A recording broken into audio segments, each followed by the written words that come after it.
Pemurnian Ki terkuat, episode 311-320. Bab 311, Permintaan Qin Yimo. Nama, pemurni Ki terkuat penulis, Li Daoran. Plus matikan mengatur ulang. 1 detik untuk diingat, novel-novel indah tidak memiliki pop-up. Keduanya saling memandang melalui akal ilahi. Melihat pupil putih abu-abu ini, Fang Yu segera teringat pria bertopeng yang dia temui di Huamanlou. Pria bertopeng yang menyerap tubuh Lei Jiao dan ingin mengambil pecahan cermin Xuan Luo. Pria bertopeng itu, bukankah dia telah dibunuh? Hati Fang Yu sedikit bergerak. Dia segera teringat bahwa pria bertopeng itu bukanlah manusia sungguhan, kemungkinan besar itu adalah boneka buatan manusia. Dengan kata lain, mungkin saja orang yang diselimuti kesadaran ilahi adalah boneka lain. Pada pupil putih abu-abu ini, tidak ada warna emosional yang terlihat, sebuah kehampaan. Dia hanya menatap Fang Yu, matanya tenang. Fang Yu bahkan lebih tidak takut. Keduanya saling memandang. Setelah beberapa saat, kesadaran pihak lain tiba-tiba menghilang. Fang Yu mencoba melacak lawannya, tetapi gagal.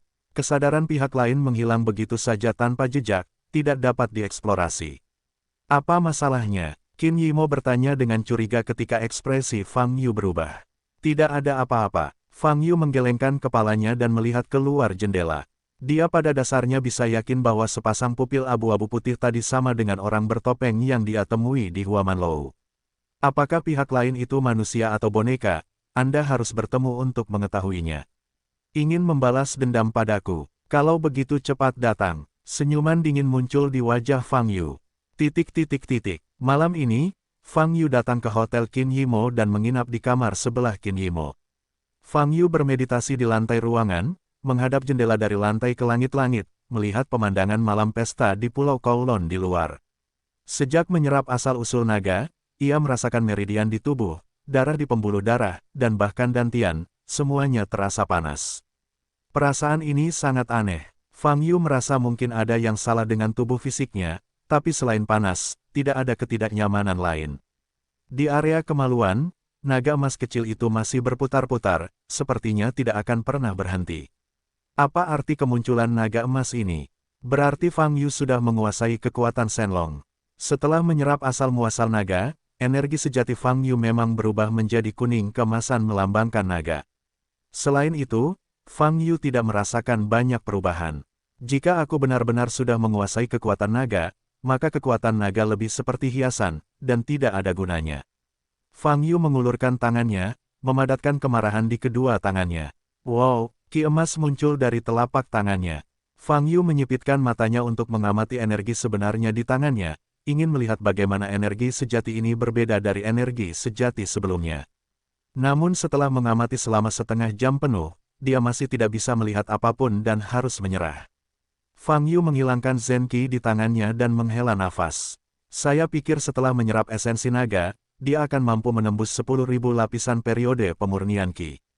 Tanpa diduga, setelah menderita rasa sakit yang luar biasa, dia bahkan tidak menembus ke level tertentu, hanya mendapatkan Shenlong Zen Qi yang tampaknya kuat, tetapi sebenarnya tidak efektif. Fang Yu menggelengkan kepalanya, berdiri, dan berjalan ke jendela Prancis. Tidak, saya pasti salah paham. Kekuatan Shenlong bukan hanya penggunaan energi sejati. Harus ada cara lain untuk menggunakannya. Saat Fang Yu sedang berpikir, pintu kamar berdering. Pikiran Fang Yu terputus, dan dia berjalan ke pintu dan membukanya. Qin Yimo, mengenakan piyama sutra, berdiri di depan pintu. Apa yang salah? Fang Yu bertanya. Ada yang ingin ku bicarakan denganmu. Qin Yimo langsung masuk ke kamar dan duduk di sofa dekat pintu. Fang Yu menutup pintu, bersandar ke dinding, memandang Qin Yimo, dan bertanya, ada apa? Qin Yimo mengangkat kakinya yang panjang, memandang Fang Yu, dan berkata, lusa, jika pembunuh yang menunggu belum muncul, saya akan meninggalkan Pulau Jiulong.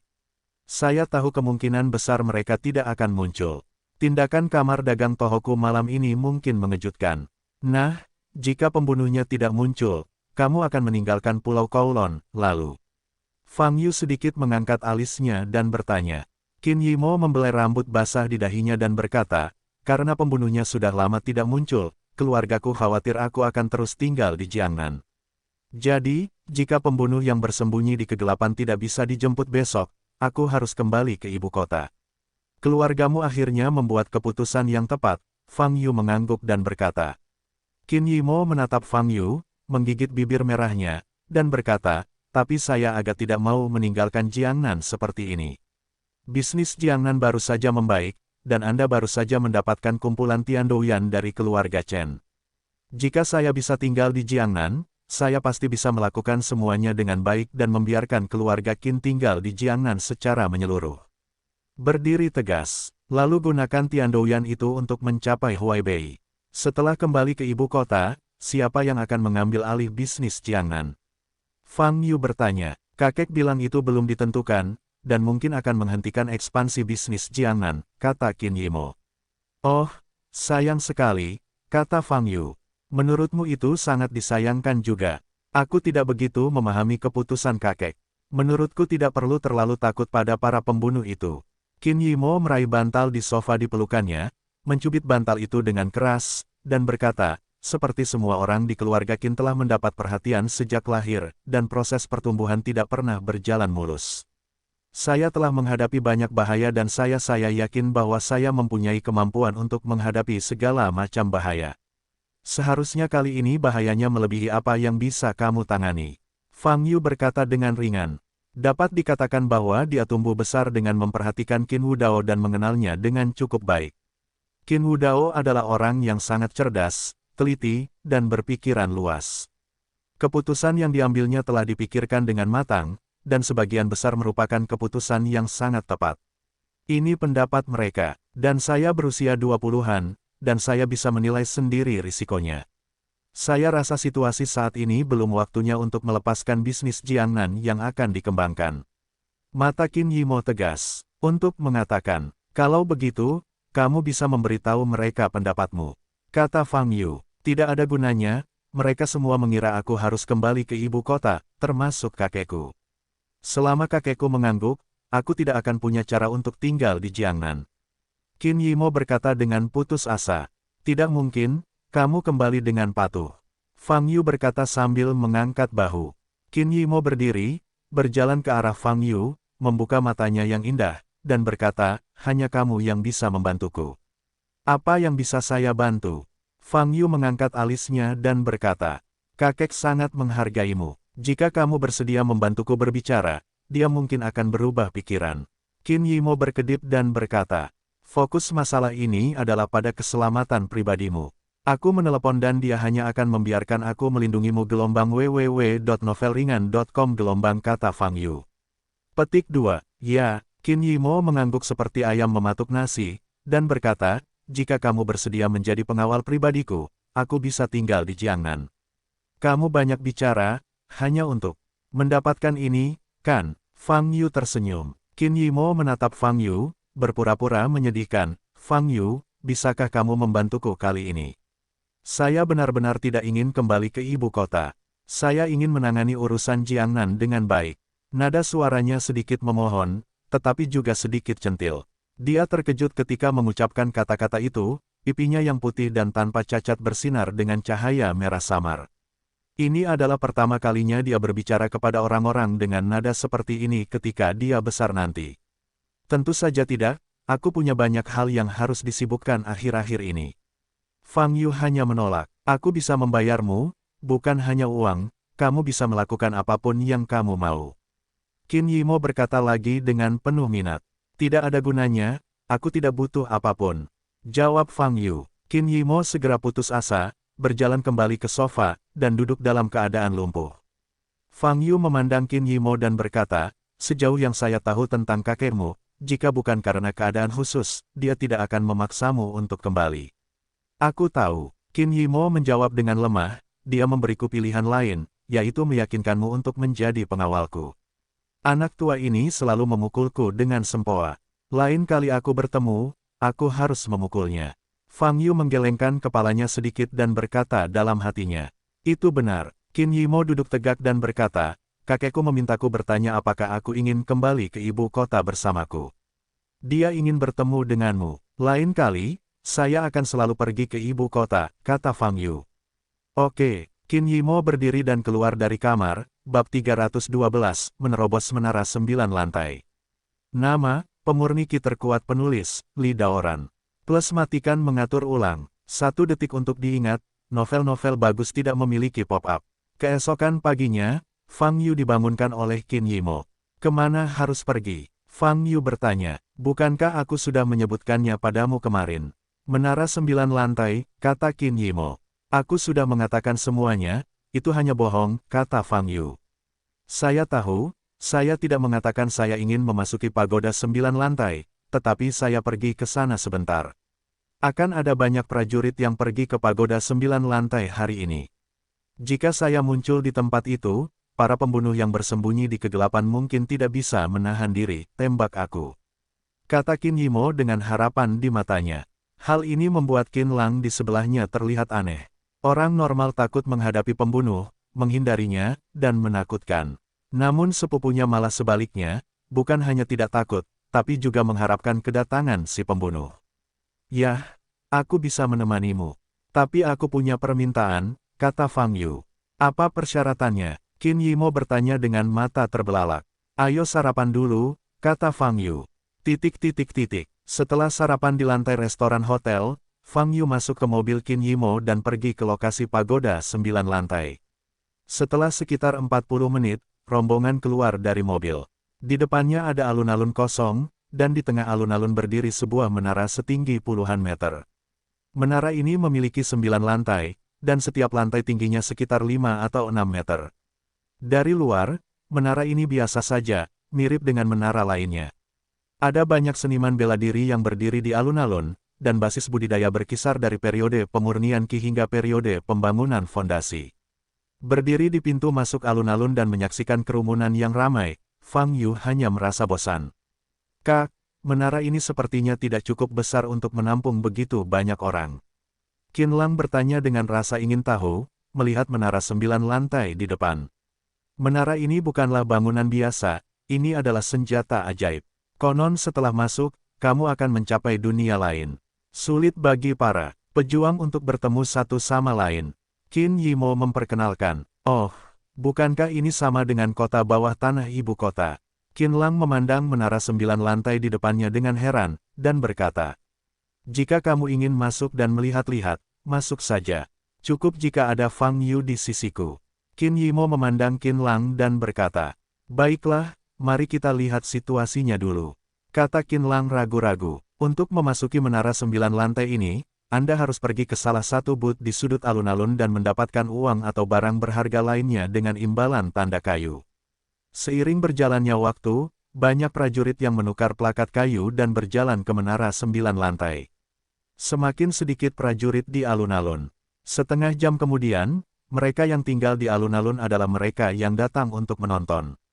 10 menit kemudian, semburan cahaya tiba-tiba muncul di lantai 2 menara. Begitu lampu padam, terjadi ledakan diskusi. Seseorang segera masuk ke lantai 2.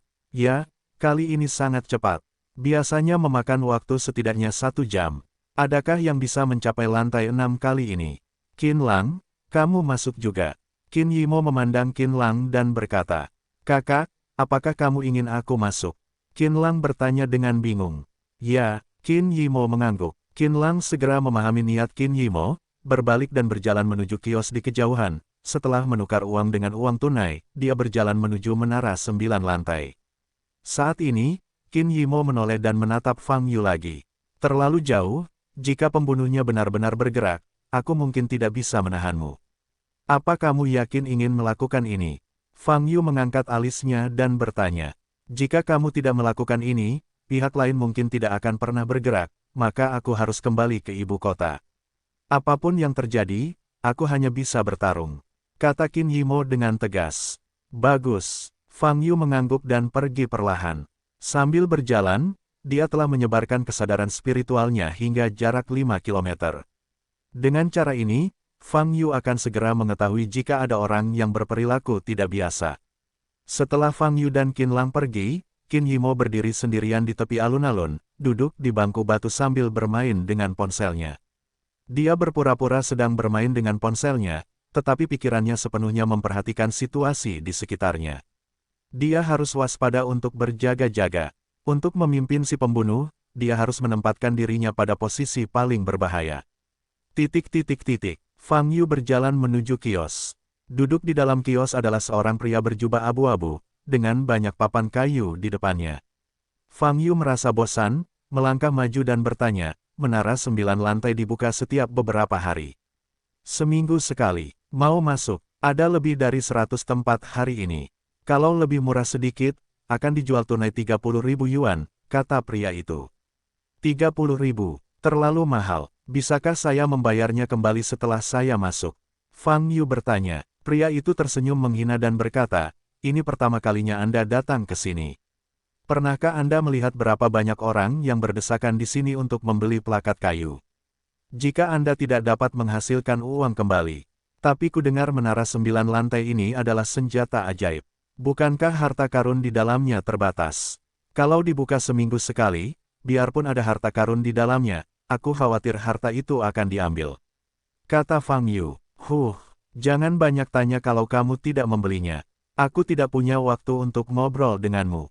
Pria itu tampak sedikit marah, dan dia mendengus dingin dan mengabaikan Fang Yu. Fang Yu tersenyum, meninggalkan stand dan berjalan santai menuju menara 9 lantai. Ketika dia sampai di menara, dia mengulurkan tangan kanannya, sudah memegang tanda.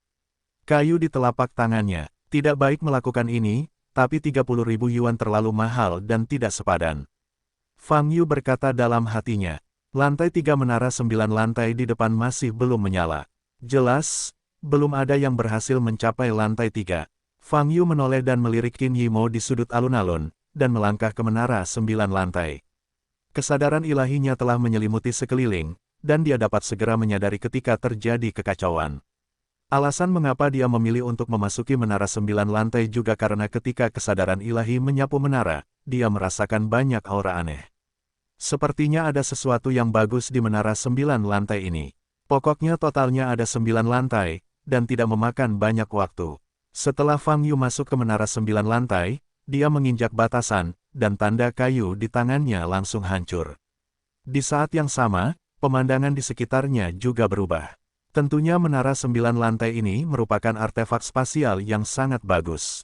3 atau 4.000 tahun yang lalu, banyak sekte menggunakan prinsip yang sama untuk membuat instrumen spasial yang cocok untuk uji coba para murid sekte, sehingga para murid dapat mengalaminya tanpa mengancam keselamatan pribadi mereka. Hanya saja pengaruh pengalaman ini sangat buruk.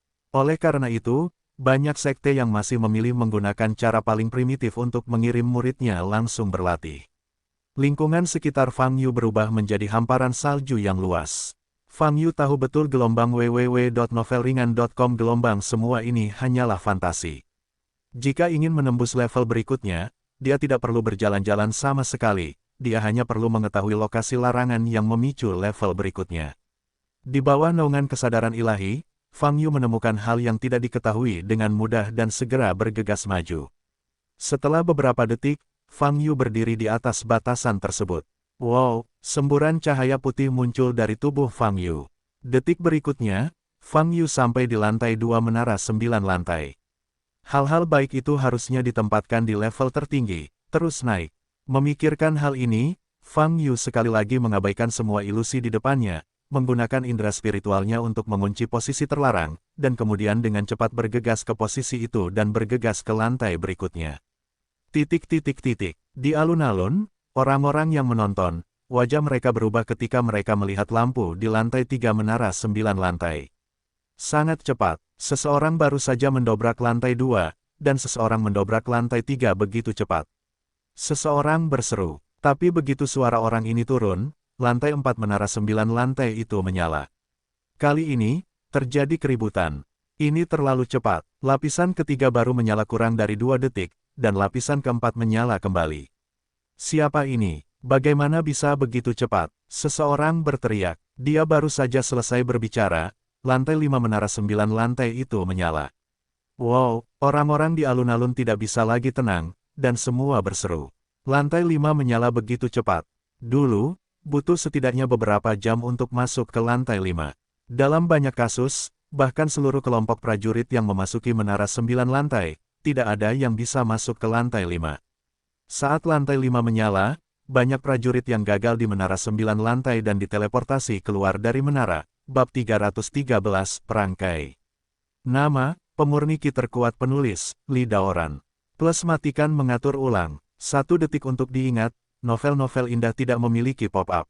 Sebelum para pejuang ini berdiri teguh, mereka mendengar seruan dari belakang, dan memandang ke menara bersama-sama. Begitu mereka mengangkat kepala, mereka melihat lantai 6 menara 9 lantai dengan cahaya yang menyilaukan. Ya, Tuhan, lantai 6, seseorang benar-benar bisa masuk ke lantai 6. Bukankah itu intinya? Intinya adalah waktu yang dia butuhkan. Berapa lama dia menyala di lantai 5?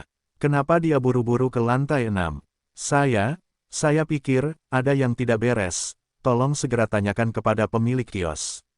Semua orang melihat ke arah kios, hanya untuk menyadari bahwa saat ini, pemilik kios berjubah abu-abu juga mengangkat kepalanya, membuka mulutnya lebar-lebar, dan melihat ke lantai 6 yang terang, wajahnya penuh rasa tidak percaya.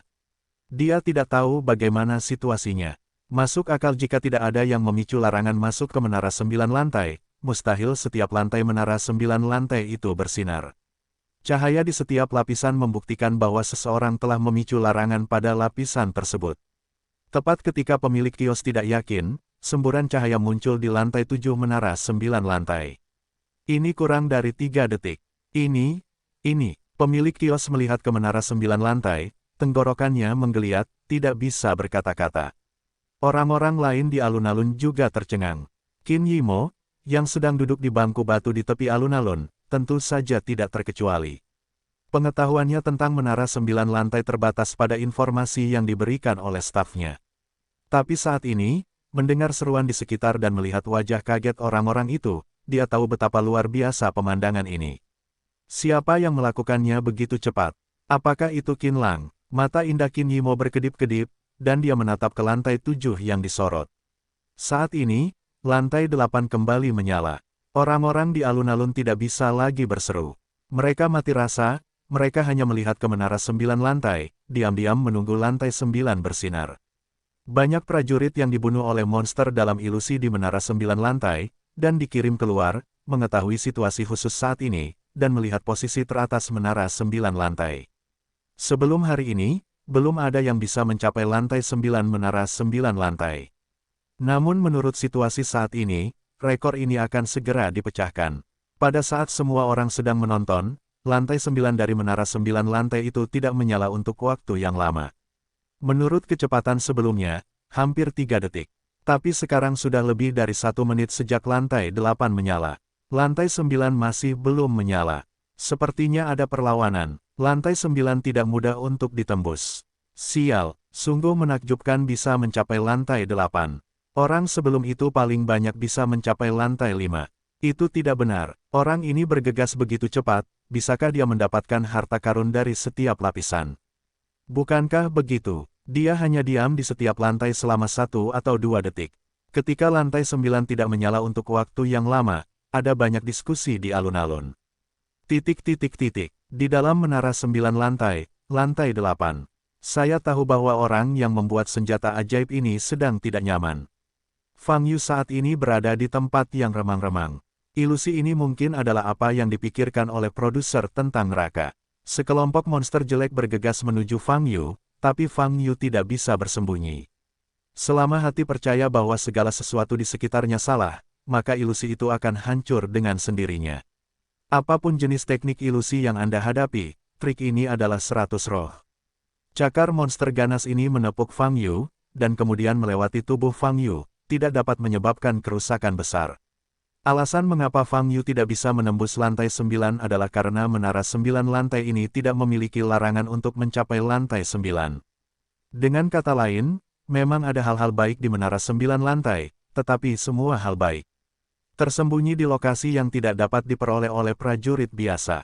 Terlalu berbahaya, kecuali lantai 9, memang banyak sekali barang yang diletakkan di 8 lantai lainnya.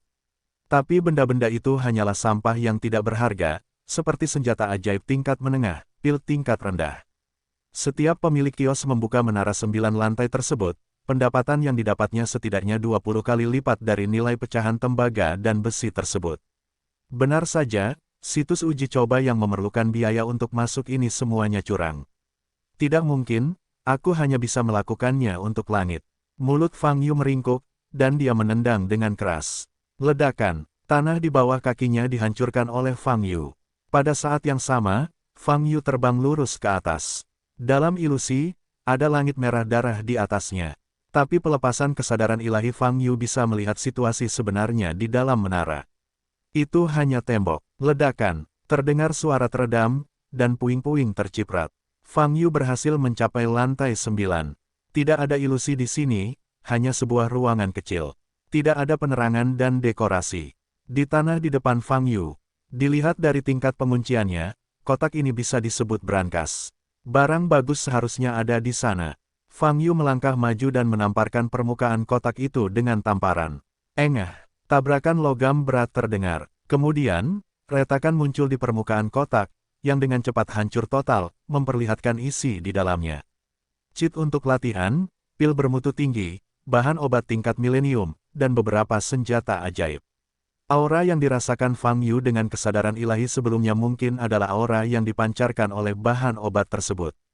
Dan alasan mengapa pemilik pagoda 9 lantai meletakkan benda-benda ini di lantai 9 adalah untuk membiarkan aura yang tidak dapat disembunyikan ini menarik lebih banyak prajurit ke dalam pagoda 9 lantai. Dia mungkin tidak pernah bermimpi bahwa menara 9 lantai akan menarik perampok yang tidak masuk akal seperti Fang Yu.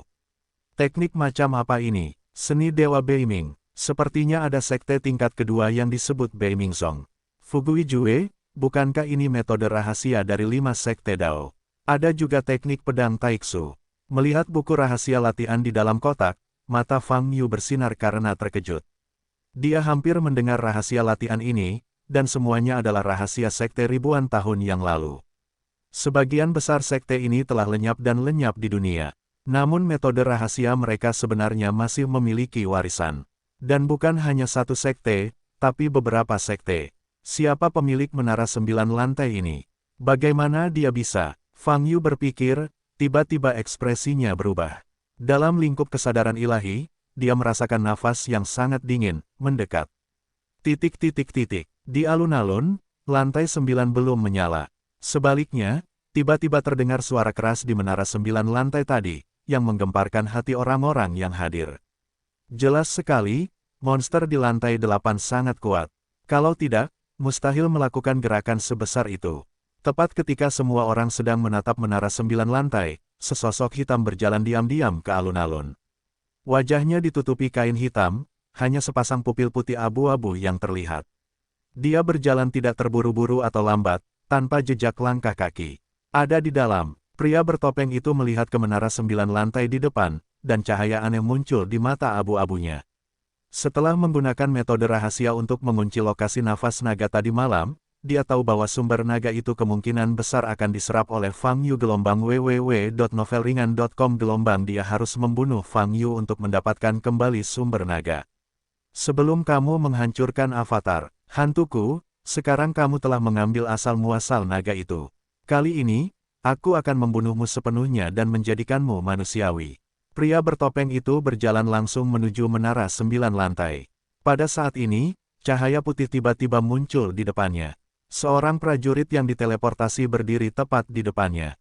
Ledakan, pria bertopeng itu tidak menghindar sama sekali, tapi langsung menghantamnya, membuat prajurit itu terhuyung-huyung. Prajurit itu tidak menunjukkan kemarahan, melangkah maju, mengulurkan tangan untuk meraih bahu pria bertopeng itu, dan berkata, "Hei, bukankah kamu berjalan dengan penglihatan?" Tanpa menoleh ke belakang, pria bertopeng itu mengangkat telapak tangan kirinya dan menepuk ke belakang. Bentak. Tamparan ini dilempar ke pipi pejuang ini. Kepala prajurit ini meledak seperti semangka, merah dan putih berhamburan bersamaan. Orang-orang yang dekat mendengar suara itu, menoleh dan memandangnya, dan berteriak ketakutan. Ini membunuh. Seseorang membunuh di sini. Orang lain di alun-alun awalnya fokus pada menara 9 lantai, tetapi ketika mereka mendengar teriakan itu, mereka segera menoleh dan melihat ke atas. Melihat tubuh tanpa kepala masih muncrat darah, ekspresi semua orang berubah drastis. Seseorang berani membunuh di siang hari bolong. Pria bertopeng itu tidak mempedulikan getaran di sekitarnya dan terus berjalan menuju menara 9 lantai. Ledakan, tapi saat ini, puncak menara 9 lantai itu meledak. Sesosok muncul dari puncak menara 9 lantai dan jatuh ke tanah. Pria bertopeng itu berhenti dan berhenti berjalan. Dia mengangkat kepalanya untuk melihat sosok di langit. Tapi begitu dia mengangkat kepalanya, dia hanya melihat kepalan tangan emas. Bab 314, Akulah Tuhan. Nama, pemurni ki terkuat penulis, Li Daoran. Plus matikan mengatur ulang. 1 detik yang perlu diingat, novel-novel bagus tidak memiliki pop-up. Boom, detik berikutnya, tinju ini mengenai kepala pria bertopeng itu dengan kuat. Lokasi di mana pria bertopeng itu berada, meledak, dan tanah serta bebatuan terciprat. Seluruh alun-alun berguncang, dan orang-orang di alun-alun berseru dan buru-buru melarikan diri keluar. Asap dan debu berangsur-angsur menyebar, dan sebuah lubang besar muncul di depan menara 9 lantai. Sosok Fang Yu muncul di atas lubang, dengan cahaya keemasan samar di tubuhnya. Melihat Fang Yu, Qin Yimo yang sedang duduk di bangku batu di tepi alun-alun, mengubah wajahnya dan segera berdiri. Apa yang telah terjadi? Mata indah Qin Yimo melebar, menatap Fang Yu di kejauhan, matanya penuh keterkejutan. Fang Yu sedikit mengernyit melihat pria bertopeng yang tergeletak di dalam lubang. Setelah pukulan ini, kepala pria bertopeng itu tidak pecah, itu sangat keras. Tubuh pria bertopeng itu tenggelam di tanah retak, dikelilingi kerikil. Karena pukulan tadi, sebagian besar dahinya tenggelam, yang terlihat sedikit mengalir. Dia menatap Fang Yu tepat di atas, dan tidak ada gejolak emosi pada pupil putih abu-abunya. Aura pembunuh yang ganas muncul dari tubuhnya dan diarahkan ke Fang Yu. Aku sudah lama mencarimu. Suara pria bertopeng tidak keluar dari mulutnya, tetapi menggunakan kesadaran spiritualnya untuk langsung mencapai telinga Fang Yu. Oh, kenapa kamu mencariku? Fang Yu bertanya dengan cemberut. Kamu menghancurkan klon hantuku, kata pria bertopeng itu. Klon hantu Dao, benar saja. Boneka Huamanlou ada hubungannya denganmu, kata Fang Yu. Boneka, kamu salah. Tubuh pria bertopeng itu perlahan melayang dari tanah, perlahan naik ke udara sejajar dengan Fang Yu. Itu tiruanku. Nada suara pria bertopeng itu sangat dingin. Bukankah klon itu adalah boneka? Tidak ada bedanya. Fang Yu tersenyum. Boneka itu levelnya terlalu rendah. Setiap klon, saya memiliki kesadaran independen dan tidak perlu dimanipulasi. Anda tidak akan mengerti seberapa besar pengaruh klon terhadap saya. Kamu menghancurkan klon hantuku, lalu, aku harus menghancurkanmu. Pria bertopeng itu berkata dengan tegas. Dia menatap lurus ke arah Fang Yu, lalu berkata, sepertinya asal-muasal naga telah diserap ke dalam tubuhmu. Mendengar kata-kata ini, hati Fang Yu tergerak. Tanpa diduga, pria bertopeng itu bisa melihat ini secara sekilas. Terlebih lagi, nadanya terdengar. Dia sepertinya datang ke asal-usul naga. Apakah kamu ingin mengetahui asal-muasal Shenlong? Fang Yu bertanya. Aku tidak perlu mendapatkan sumber naga itu, aku hanya perlu menyempurnakanmu menjadi tiruanku. Pria bertopeng itu berkata dengan dingin. Saat dia berbicara, dia mengangkat tangannya. Aura yang sangat kuat menyapu seperti angin kencang. Jubah hitam pria bertopeng itu terbang di udara. Menghadapi Fang Yu, dia mengangkat telapak tangan yang tampak seperti cabang pohon yang layu. Ledakan. Setelah beberapa saat, ledakan kekuatan yang sangat kuat meledak ke arah Fang Yu. Dari awal, hanya dalam sekejap, Fang Yu, yang terkena kekuatan besar ini secara frontal, terbang seperti bola meriam. Kali ini, telapak tangan pria bertopeng itu menekannya lagi. Ledakan. Fang Yu, yang terbang terbalik di udara, terhempas ke tanah. Ledakan. Suara keras menyebabkan tanah berguncang. Tubuh Fang Yu tenggelam jauh ke dalam tanah. Pada saat ini, para prajurit yang masih berada di menara 9 lantai menyadari bahwa mereka menyadari pergerakan di luar dan mengirim mereka keluar satu demi satu. Para prajurit yang diteleportasi ini terkejut ketika mereka melihat alun-alun di depan mereka, dan otak mereka kosong. Mereka bahkan tidak tahu apa yang terjadi. Semua prajurit memandangi pria bertopeng dengan aura ganas yang melayang di udara tidak jauh di depan. Meskipun mereka tidak tahu persis apa yang terjadi, mereka merasakan udara dingin terpancar dari pria bertopeng itu, dan mereka tahu bahwa mereka tidak boleh tinggal lama di sini. Para prajurit ini melarikan diri keluar alun-alun satu demi satu. Qin Lang ada di antara mereka. Dia melihat sekeliling dan melihat Qin Yimo berdiri di tepi alun-alun, lalu menggunakan teknik tubuhnya untuk segera bergegas menuju Qin Yimo. Namun detik berikutnya, gerakannya terhenti. Bukan hanya dia, termasuk semua seniman bela diri di sekitarnya, berhenti di tempat dengan postur kaku, tidak bisa bergerak. Kekuatan yang mencekik jatuh dari langit dan menimpa mereka masing-masing. Mereka terkunci erat oleh kekuatan besar ini dan tidak bisa bergerak lagi. Qin Lang mengertakkan gigi dan mengerahkan seluruh kekuatannya, aura dasar budidaya master meledak sepenuhnya. Namun meski begitu, dia masih tidak bisa menghilangkan kekuatan yang tidak bisa dijelaskan ini. Jari-jari yang dicakup oleh kekuatan besar ini setidaknya 200 meter. Bahkan Qin Yimo, yang sedang duduk di tepi alun-alun, tidak memiliki darah di wajahnya dan tubuhnya gemetar. Perasaannya tidak seintuitif perasaan yang dekat dengan para pejuang. Namun kekuatan yang menempel di bahunya membuatnya merasa sangat berat, yang belum pernah berlatih seni bela diri. Ada hampir 200 orang di seluruh lapangan, semuanya kaku dan tidak bisa bergerak. Semua orang melihat tidak jauh, melayang di udara, seorang pria bertopeng memancarkan cuaca yang bergejolak, hanya kepanikan di matanya. Pada saat ini, pria bertopeng itu mengangkat tangannya, dan pupil pucatnya dipenuhi cahaya aneh. Surga, sungguh kekuatan tertinggi di dunia ini. Saat dia berbicara, dia mengangkat tangannya. Ledakan, tanah dalam radius 200 meter tiba-tiba pecah. Kerikil di permukaan tanah terbang dan melayang ke udara. Para prajurit yang lebih dekat dengan pria bertopeng itu berteriak satu demi satu. Pada saat itu, mereka merasa tubuh mereka terkoyak, dan itu sangat menyakitkan. Wajah Qin Lang tidak berdarah, dan dahinya dipenuhi keringat dingin. Dia menatap pria bertopeng 10 meter jauhnya dengan hanya keterkejutan di matanya. Ia lahir di keluarga Qin dan tumbuh di lingkungan yang sangat baik, dan visinya sangat tinggi. Dia secara pribadi telah melihat banyak alam uzun, dan bahkan pembangkit tenaga listrik di alam Wusheng menunjukkan kekuatan supernatural. Tapi orang-orang itu, tidak ada yang terkejut dengan pria bertopeng di depannya. Pria bertopeng itu baru saja melayang di udara, dengan cahaya biru samar bersinar di tubuhnya, dan auranya luar biasa. Melihatnya saja sudah membuat jiwa bergetar. Tidak mungkin memiliki ide untuk melawannya. Tubuh Qin Lang sedikit gemetar, dan ketika dia melihat ke arah Qin Yimo di kejauhan, dia menemukan bahwa wajah Qin Yimo juga sangat jelek, dan dia sepertinya tidak dapat menahannya kapanpun. Dia tidak melupakan apa yang kakeknya katakan padanya. Bagaimanapun, keselamatan sepupunya harus terjamin. Qin Lang mengertakkan giginya, berusaha keras untuk melepaskan diri dari kekuatan besar yang menutupi dirinya. Tingkat kultivasi tuannya pecah sepenuhnya, energi aslinya meledak. Oke, pria bertopeng itu menoleh dan menatap Qin Lang yang sedang berjuang. Semut belaka juga ingin melepaskan diri dari belenggu surga. Sambil berbicara, pria bertopeng itu mengulurkan tangan kanannya dan sedikit mengangkat telapak tangan kanannya ke udara.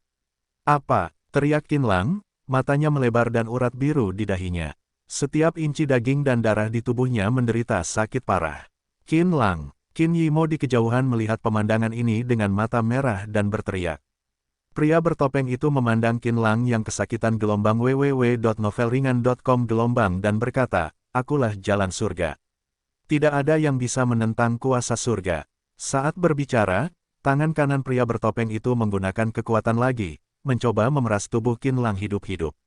Apakah kamu layak berbicara tentang surga? Pada saat ini, sebelum pria bertopeng itu bisa memberikan respon apapun, dia dipukul dengan keras di dada dan terlempar keluar. Kekuatan yang melekat pada Qin Lang langsung hilang. Tapi Qin Lang telah mencapai batasnya, tubuhnya lemas, dan dia pingsan ke tanah. Fang Yu melirik Qin Lang dan tahu bahwa Qin Lang tidak dalam bahaya, jadi dia bergegas menuju pria bertopeng itu lagi. Pria bertopeng ini, secara tak terduga menguasai kekuatan surga. Pukulan yang diderita Fang Yu barusan bukanlah pukulan biasa, melainkan pukulan yang mengandung kekuatan surga. Hanya kekuatan surga yang bisa membuat Fang Yu terbaring di tanah selama beberapa detik lagi. Dalam sekejap, Fang Yu bergegas ke depan pria bertopeng itu lagi, dan melayangkan pukulan ke dada pria bertopeng itu lagi. Pria bertopeng itu menyatukan kedua telapak tangannya. Ledakan, perisai energi yang tak tertahankan menyebar dari tubuhnya. Trik ini tidak berguna bagiku. Fang Yu tersenyum dingin, tangan kanannya bersinar untuk beberapa saat, dan dia menghantam langsung ke arah perisai. Ledakan, dengan suara keras, Fang Yuseng menghancurkan perisai itu. Tinjunya masih mengenai dada pria bertopeng itu. Engah, dada kiri pria bertopeng itu tertusuk tinju Fang Yu. Namun pria bertopeng itu tidak panik. Sebaliknya, dia meneriakkan taktik dan mendorong ke depan dengan kedua tangannya. Kerikil yang melayang di udara berkumpul menuju Fang Yu, dengan sangat cepat. Hanya dalam beberapa detik, puing-puing ini membungkus Fang Yu sepenuhnya dan mengembun menjadi batu besar. Bab 315 Hancurkan Pukulan. Nama, pemurni ki terkuat penulis, Li Daoran. Plus matikan mengatur ulang. 1 detik. Yang perlu diingat, novel-novel indah tidak memiliki pop-up. Batu besar ini berdiri di udara, seperti magnet, masih menarik batu-batu kecil di sekitarnya. Memanfaatkan momen ini, pria bertopeng itu mundur sejauh puluhan meter. Dada kiri yang tertusuk bahkan tidak mengeluarkan setetes darah pun. Baginya, luka itu sepertinya tidak berpengaruh apapun. Dia memandangi batu besar yang semakin besar di depannya, dan mata abu-abunya bersinar dengan warna-warna dingin. Surga, bisa menghukum siapapun. Pada saat ini, para prajurit di alun-alun yang tubuhnya telah memulihkan mobilitasnya, melarikan diri dan bergegas keluar juga. Banyak orang tampak pucat melihat batu besar di langit. Pria bertopeng itu sangat kuat. Terlalu kuat untuk bernafas. Seluruh alun-alun dihancurkan dengan ringan olehnya, dan batu besar di udara membuat orang merasa putus asa. Seolah-olah akhir telah tiba. Ledakan, menara 9 lantai yang awalnya berbahaya runtuh. Saat jatuh ke tanah, perlahan-lahan ia terbelah menjadi beberapa bagian dan terbang menuju batu besar di langit. Lambat laun, batu besar yang terbentuk dari banyak pecahan ini menjadi semakin besar, dengan radius setidaknya 100 meter. Ia berdiri di udara, menimbulkan bayangan besar di tanah.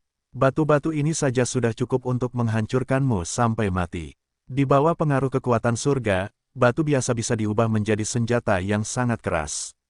Pria bertopeng itu bergumam pada dirinya sendiri. Dia mengulurkan tangannya dan perlahan menutupnya di tengah. Batu-batu besar di langit terus menyusut. Pecahan batu itu seperti adonan, perlahan dikompres hingga ekstrim. Melihat pemandangan ini, Qin Yimo di kejauhan tidak berdarah dan tubuhnya gemetar. Dia memandang Qin Lang yang tergeletak di kejauhan, dan kemudian ke batu-batu besar di langit. Fang Yu ada di batu besar ini. Dengan begitu banyak pecahan yang terkompresi di dalamnya, bisakah Fang Yu, yang berada di tengah batu, menahannya? Ini pertama kalinya Qin Yimo mengkhawatirkan Fang Yu. Pria bertopeng itu terlalu menindas. Seolah-olah dia bukanlah manusia sama sekali, melainkan dewa, yang tidak mampu melawan. Pria bertopeng itu berdiri di udara, tangannya masih menutup perlahan. Batu-batu besar di langit, dari radius sekitar 100 meter, dikompres olehnya menjadi hanya sekitar 50 meter. Batu besar ini kini telah sepenuhnya berubah menjadi batu asli. Meskipun ukurannya menjadi lebih kecil, kepadatannya meningkat ke nilai yang sangat mengerikan. Tidak ada celah pada batu besar yang terdiri dari potongan-potongan kecil yang tak terhitung jumlahnya. Dalam hal ini, tidak akan ada makhluk di dalam batu besar itu. Pria bertopeng itu mendorong ke depan dengan kedua tangannya, dan batu besar itu terbang mundur puluhan meter. Kirim kamu ke udara dulu, lalu hancurkan, tidak tahu apa yang akan terjadi. Pria bertopeng itu berpikir begitu dan mengangkat tangannya. Batu besar itu segera terbang ke langit. Batu besar dan berat seperti itu, di tangan pria bertopeng, bagaikan mainan, yang dapat digerakkan sesuka hati. Saat ini, Qin Yimo di kejauhan sudah putus asa. Fang Yu sudah lama tidak bergerak, sayangnya. Tapi tidak butuh waktu lama baginya untuk memikirkannya, tetapi batu besar yang terbang di langit berhenti tiba-tiba. Oke, pria bertopeng itu terkejut, dan mengangkat tangannya ke sini. Tapi batu itu tidak bergerak. Kemudian, batu besar ini terbang menuju posisi pria bertopeng, dengan kecepatan yang sangat cepat. Dalam sekejap mata, batu besar ini terbang di depan pria bertopeng dan hendak mengenai pria bertopeng itu. Pupil pria bertopeng itu sedikit menyusut, dia menjerit dingin, melipat tangannya, lalu menariknya keluar. Ledakan, terdengar suara keras. Batu besar ini, 1 detik sebelum menabrak pria bertopeng itu, jatuh dan pecah menjadi potongan-potongan batu yang lebih kecil. Namun di antara mereka, ada sosok yang bersinar dengan cahaya kemasan. Itu adalah Fang Yu. Terima kasih atas paket pijatnya. Setelah diremas batu-batu ini, saya merasa nyaman. Fang Yu bergegas menuju wajah pria bertopeng, menghadap pipi pria bertopeng, dan meninju lagi. Dengan pukulan ini, dia tidak dengan sengaja menyisihkan energi lagi. Ledakan, kekuatan pukulan ini menyebabkan udara meledak, ruang terdistorsi, dan tekanan udara tiba-tiba turun. Tinjunya belum menyentuh pria bertopeng itu, tapi tanahnya telah meledak. Pria bertopeng itu terkejut, dan dia bermeditasi dalam diam. Cahaya biru muda terpancar dari tubuhnya. Kekuatan surga. Dia ingin menggunakan kekuatan surga untuk memblokir pukulan Fang Yu. Tapi Fang Yu tersenyum saat kekuatan surga muncul pada dirinya. Kekuatan surgamu tidak cukup murni, paling banyak hanya setengahnya. Apa yang ada di tanganku adalah kekuatan surga yang sebenarnya. Saat berbicara, udara di sekitarnya tampak hening. Orang bertopeng dapat dengan jelas melihat cahaya biru menyilaukan tiba-tiba muncul di tangan Fang Yu yang berada di dekatnya. Dan tinju ini sendiri menyelimuti cahaya kemasan. Dengan cara ini, tinju ini berwarna setengah emas dan setengah biru. Nafas tertinggi dan suci terpancar dari tangan Fang Yu. Pukulan ini mengandung kekuatan naga dan kekuatan surga. Bagaimana masuk akal jika tubuh seseorang hanya dapat menampung satu jenis energi? Sama seperti seorang pejuang biasa, dia hanya dapat mengontrol energi sebenarnya yang dia kembangkan, tetapi tidak dapat menggunakan energi sebenarnya dari orang lain. Atas dasar ini, semakin kuat energinya, semakin tinggi pula penolakannya. Misalnya, kekuatan naga dan kekuatan surga adalah dua energi yang paling kuat. Keduanya tidak akan pernah bisa hidup berdampingan dalam satu orang. Ini juga merupakan alasan mendasar mengapa orang bertopeng memurnikan banyak klon. Dia menyempurnakan jalan hantu, jalan surgawi, dan jalan Buddha, siap untuk menyempurnakan jalan kemanusiaan dan jalan ketuhanan. Alasannya adalah untuk memungkinkan klon yang berbeda menguasai energi yang berbeda. Misalnya, jalan surga adalah kekuatan surga.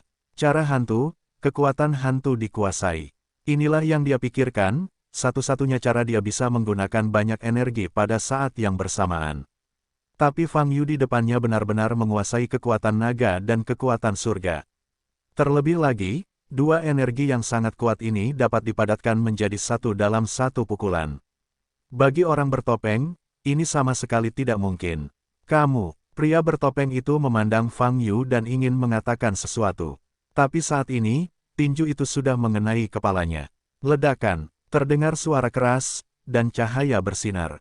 Cahaya yang menyilaukan membuat semua orang di alun-alun tidak bisa membuka mata. Tidak sampai puluhan detik kemudian cahaya itu perlahan menghilang. Ketika semua orang melihat pemandangan di depan mereka, mata mereka hampir jatuh. Kotak di depanku. Tidak, itu tidak bisa disebut persegi lagi. Di depan mereka, sebuah lubang besar dengan radius beberapa ratus meter muncul. Jika ada yang datang ke sini, mereka tidak akan pernah mengira bahwa itu adalah alun-alun berukuran sedang.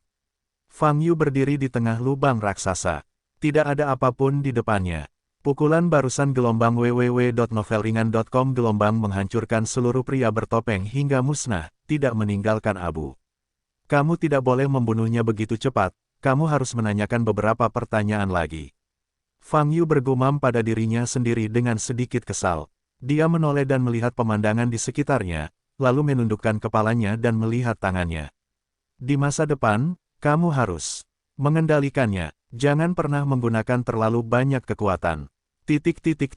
Fang Yu menemukan Qin Lang yang tidak sadarkan diri dan membawanya ke Qin Yimo. Tadi mungkin dia tidak sengaja menyakitinya, tapi masalahnya tidak besar. Seharusnya akan baik-baik saja setelah berbaring selama 3 atau 5 hari. Fang Yu berkata pada Qin Yimo. Qin Yimo memandang Fang Yu, lalu ke lubang besar di belakangnya, hanya keterkejutan di matanya yang indah. Karena instruksi Qin Wudao dan pengamatan Fang Yu sebelumnya, penilaiannya terhadap kekuatan Fang Yu ditempatkan pada posisi yang sangat tinggi. Tapi setelah mengalami kejadian tadi, dia tahu bahwa dia masih meremehkan Fang Yu. Aku. Melihat Fang Yu di depannya, Qin Yimo tidak tahu harus berkata apa sejenak. Saya sarankan pergi dari sini dulu, lalu mendiskusikan hal lain, kata Fang Yu. Pada saat ini, mata semua orang di sekitarnya tertuju pada Fang Yu. Mata orang-orang ini tidak berbeda dengan memandang dewa yang sebenarnya. Tidak ada yang mengira bahwa pria bertopeng yang baru saja memberikan penindasan ekstrim kepada mereka akan dibunuh. Di manakah pemuda suci ini? Kenapa dia bisa begitu kuat? Dengan rasa hormat dan ketakutan di mata semua orang, Fang Yu memegang Qin Lang dengan satu tangan, mengikuti Qin Yimo, dan berjalan pergi perlahan. Tidak lama setelah kembali ke hotel, Qin Lang bangun. Kamu bisa kembali ke ibu kota nanti. Fang Yu berkata pada Qin Yimo. Qin Yimo mengangguk, bab 316 keluarga Zeng adalah orang suci. Nama, pemurni ki terkuat penulis, Li Daoran. Plus matikan mengatur ulang. 1 detik untuk diingat, novel-novel indah tidak memiliki pop-up. Hari ini, saya pergi ke menara 9 lantai. Pembunuhnya tidak memimpin, melainkan seorang pria bertopeng yang begitu kuat dan menakutkan. Fang Yu, pria bertopeng itu, siapa itu? Qin Yimo bertanya. Saya tidak tahu, saya lupa bertanya. Tapi sebelumnya, saya membunuh pria bertopeng lainnya di Huamanlou di Jiangnan. Jawab Fang Yu. Yang lain, Qin Yimo bingung. Menurut kata-katanya, itu adalah tiruan hantunya. Jawab Fang Yu. Klon. Klon apa? Qin Yimo semakin terkejut saat mendengar kata ini. Kamu tidak mengerti apa yang kamu katakan, kenapa kamu bertanya begitu banyak? Fang Yu bertanya secara retoris. Qin Yimo menggigit bibir merahnya dan menatap Fang Yu dengan marah, tapi tak berdaya. Jika tidak ada yang lain, aku akan pergi dulu, kata Fang Yu. Kemana kamu pergi? Qin Yimo bertanya. Kembali ke Huaibei, kemana lagi saya bisa pergi? Kata Fang Yu sambil berjalan keluar. Ketika dia berjalan ke pintu, dia menoleh lagi dan berkata kepada Qin Yimo, ngomong-ngomong, setelah kamu kembali ke ibu kota, ingatlah untuk memberitahu Qin Wudao dan minta dia mengembalikan barang-barang yang kuberikan padanya untuk disimpan kepadaku. Mungkin perlu digunakan baru-baru ini. Apa itu? Qin Yimo bertanya dengan rasa ingin tahu. Sebuah pedang. Fang Yu selesai berbicara dan keluar dari kamar. Pada jam 4 sore, Fang Yu kembali ke apartemen di Nandu. Liu Lianxia masih tinggal di Frostcold Palace, dan seharusnya tidak bisa pergi dalam waktu singkat. Saya pergi ke Pulau Kowloon dan mendapatkan banyak hal. Pertama, dapatkan sumber Shenlong dan serap ke dalam tubuh. Kemudian ia bertemu dengan Yuntian, sisa istana Xian, dan memperoleh banyak informasi dari ingatannya. Setelah itu, barang-barang tersebut diperoleh dari puncak menara 9 lantai pagi ini. Memikirkan hal ini, Fang Yu mengeluarkan semua barang itu. Rahasia latihan pada item tersebut membuatnya sangat penasaran. Siapa yang telah mengumpulkan begitu banyak metode rahasia sekte kuno? Dari mana dia mendapatkan cheat ini? Fang Yu mengambil salah satu latihan, membaliknya sesuka hati, dan melihat isinya. Dari segi isi, tidak ada salahnya latihan ini, harus menjadi warisan yang nyata. Fang Yu melihat barang-barang lainnya, banyak pil dan bahan obat. Bagi para pendekar biasa, barang-barang ini memang barang bagus, dan semuanya bisa dijual dengan harga yang bagus. Tapi bagi Fang Yu, itu tidak berpengaruh. Satu-satunya hal yang dia pedulikan adalah sumber dari latihan ini. Setelah berpikir sejenak, tidak ada hasil. Fang Yu memasukkan semua barang itu kembali ke dalam tas penyimpanan dan menyimpannya. Dia berjalan ke balkon dan melihat pemandangan di luar, memikirkan sisa-sisa istana Xian. Peluang yang ditemui Yuntian kali ini adalah orang yang membunuh puluhan orang di Metropolis Selatan. Alasan mengapa dia begitu haus darah mungkin karena jiwanya tertidur dalam waktu lama dan diserang oleh roh jahat, yang mempengaruhi pikirannya. Tapi bukan itu intinya, satu-satunya hal penting adalah kakak laki-laki Jiang Dao. Dari ingatan Yuntian, Fang Yu mengetahui bahwa Jiang Dao adalah inti dari rencana pemulihan istana Xian. Hanya dia yang dapat menghubungi jiwa lain, dan apa yang disebut batu dewa sekte juga ada di tangannya. Selama dia menemukannya, Fang Yu akan dapat sepenuhnya menghilangkan rencana istana Xian yang mencakup lebih dari 2000 tahun. Menurut ingatan Yuntian, Jiang Dao seharusnya menjadi jiwa mereka yang paling awal terbangun. Hanya di tahap jiwa baru lahir batu ilahi sekte dapat diaktifkan, menurut kemajuan Yuntian dan Xiao Chen dan yang lainnya dia bertemu sebelumnya. Bahkan jika Jiang Dao belum mencapai tahap jiwa yang baru lahir, saya khawatir itu akan sangat dekat. Memikirkan hal ini, permusuhan muncul dari dada Fang Yu, dengan ekspresi membunuh di matanya. Dia tidak tahu berapa banyak warisan istana Xian yang ada di batu dewa sekte itu. Tapi bagaimanapun juga, dia tidak akan membiarkan istana Xian hidup di dunia. Jiang Dao, aku pasti akan menemukanmu. Fang Yu melihat ke kejauhan dengan cahaya keemasan di matanya. Di malam hari, Fang Yu bermeditasi di lantai kamar. Setelah menyerap asal-muasal Shenlong, ada yang tidak beres pada tubuhnya. Meridian, daerah kemaluan, dan pembuluh darah masih panas. Meski perasaan ini tidak menyakitkan, namun tidak nyaman. Fang Yu memandang dirinya sendiri secara internal dan ingin melihat apa yang salah di tubuhnya. Kemudian, dia menemukan bahwa semua meridian di tubuhnya, termasuk dantiannya, bersinar dengan cahaya hingga cahaya keemasan tembus cahaya saat ini. Dan naga emas itu masih mengitari area kemaluan, tidak pernah berhenti. Fang Yu mencoba menjalankan siklus Zenki. Fang Yu merasakan kenyamanan yang tak dapat dijelaskan ketika Zenki melakukan perjalanan melalui meridian ke seluruh tubuhnya dan kembali ke dantiannya lagi. Pada saat ini, naga emas yang melayang di area kemaluan sepertinya memiliki kesadaran, dan kecepatan melayangnya menjadi sedikit lebih cepat. Mungkinkah Fang Yu menjalankan siklus Zenki lagi? Kali ini, kenyamanan masih ada, dan dia juga dengan jelas merasakan cahaya keemasan di meridian menjadi lebih intens. Bulu bagian bawah ini telah dikonfirmasi. Asal-usul Shenlong belum sepenuhnya terintegrasi dengan tubuhnya. Sebelumnya, dia baru saja menyerap esensi Shenlong ke dalam tubuhnya. Pantas saja Anda tidak bisa merasakan kekuatan naga. Kilatan kegembiraan muncul di mata Fang Yu, dan energi sebenarnya di tubuhnya mulai beredar, semakin menyempurnakan asal-usul naga. Keesokan harinya, sebuah bom meledak di dunia seni bela diri Huaibei.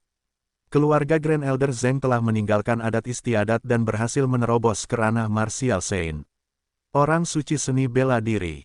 Tidak ada pejuang yang ingin mencapai kondisi ini.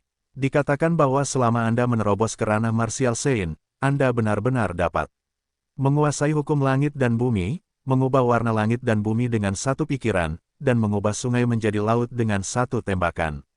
Di Huaibei, hanya ada sedikit orang yang bisa menerobos ke ranah martial Sein. Saat aura di bumi semakin tipis, terakhir kali seseorang dipromosikan menjadi martial Sein adalah lebih dari 60 tahun yang lalu.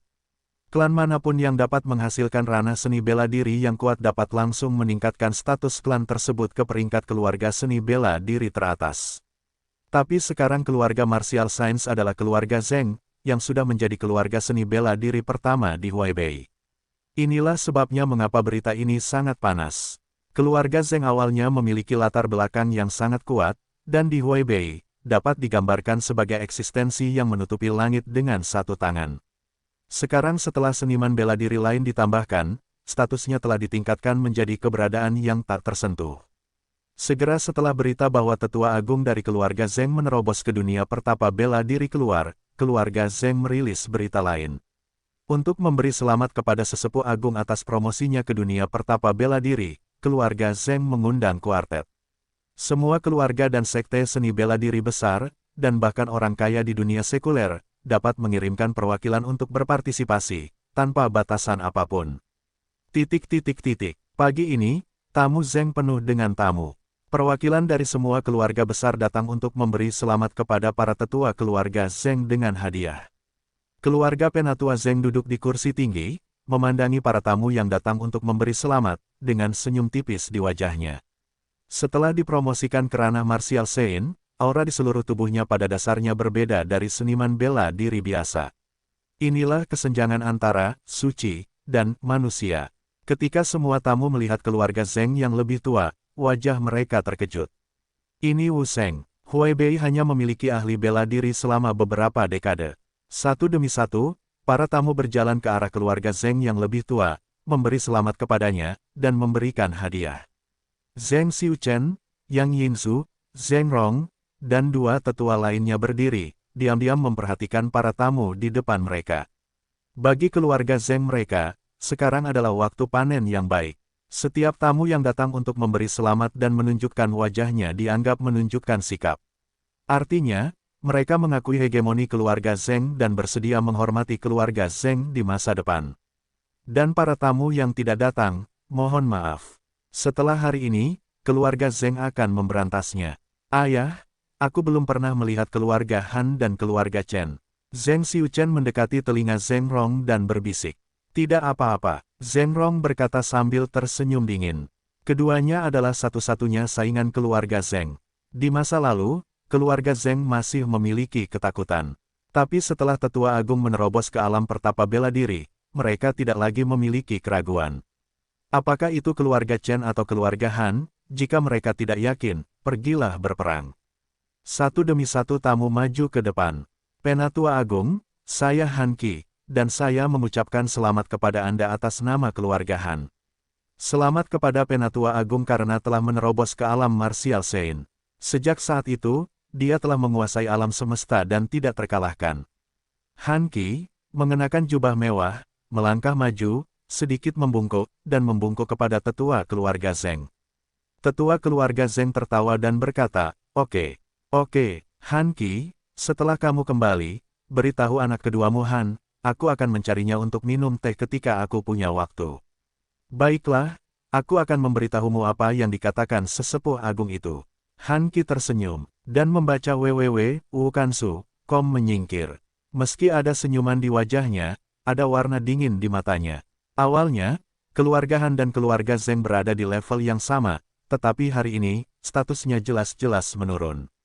Tetua Han kedua dalam kata-kata tetua keluarga Zheng adalah tetua dari keluarga Han mereka, dan pembangkit tenaga listrik puncak Wuzun yang dulunya setara dengan tetua keluarga Zheng.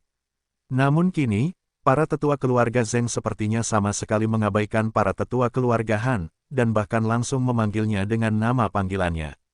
Perubahan identitas yang signifikan ini membuat Han Qi merasa sangat tidak nyaman. Namun dalam situasi saat ini, keluarga Han tidak punya pilihan selain menunjukkan kelemahan untuk sementara sampai tetua keluarga Han menerobos ke ranah martial Sein.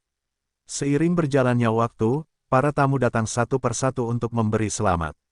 Di belakang, semua orang memberi selamat dan mundur ke belakang.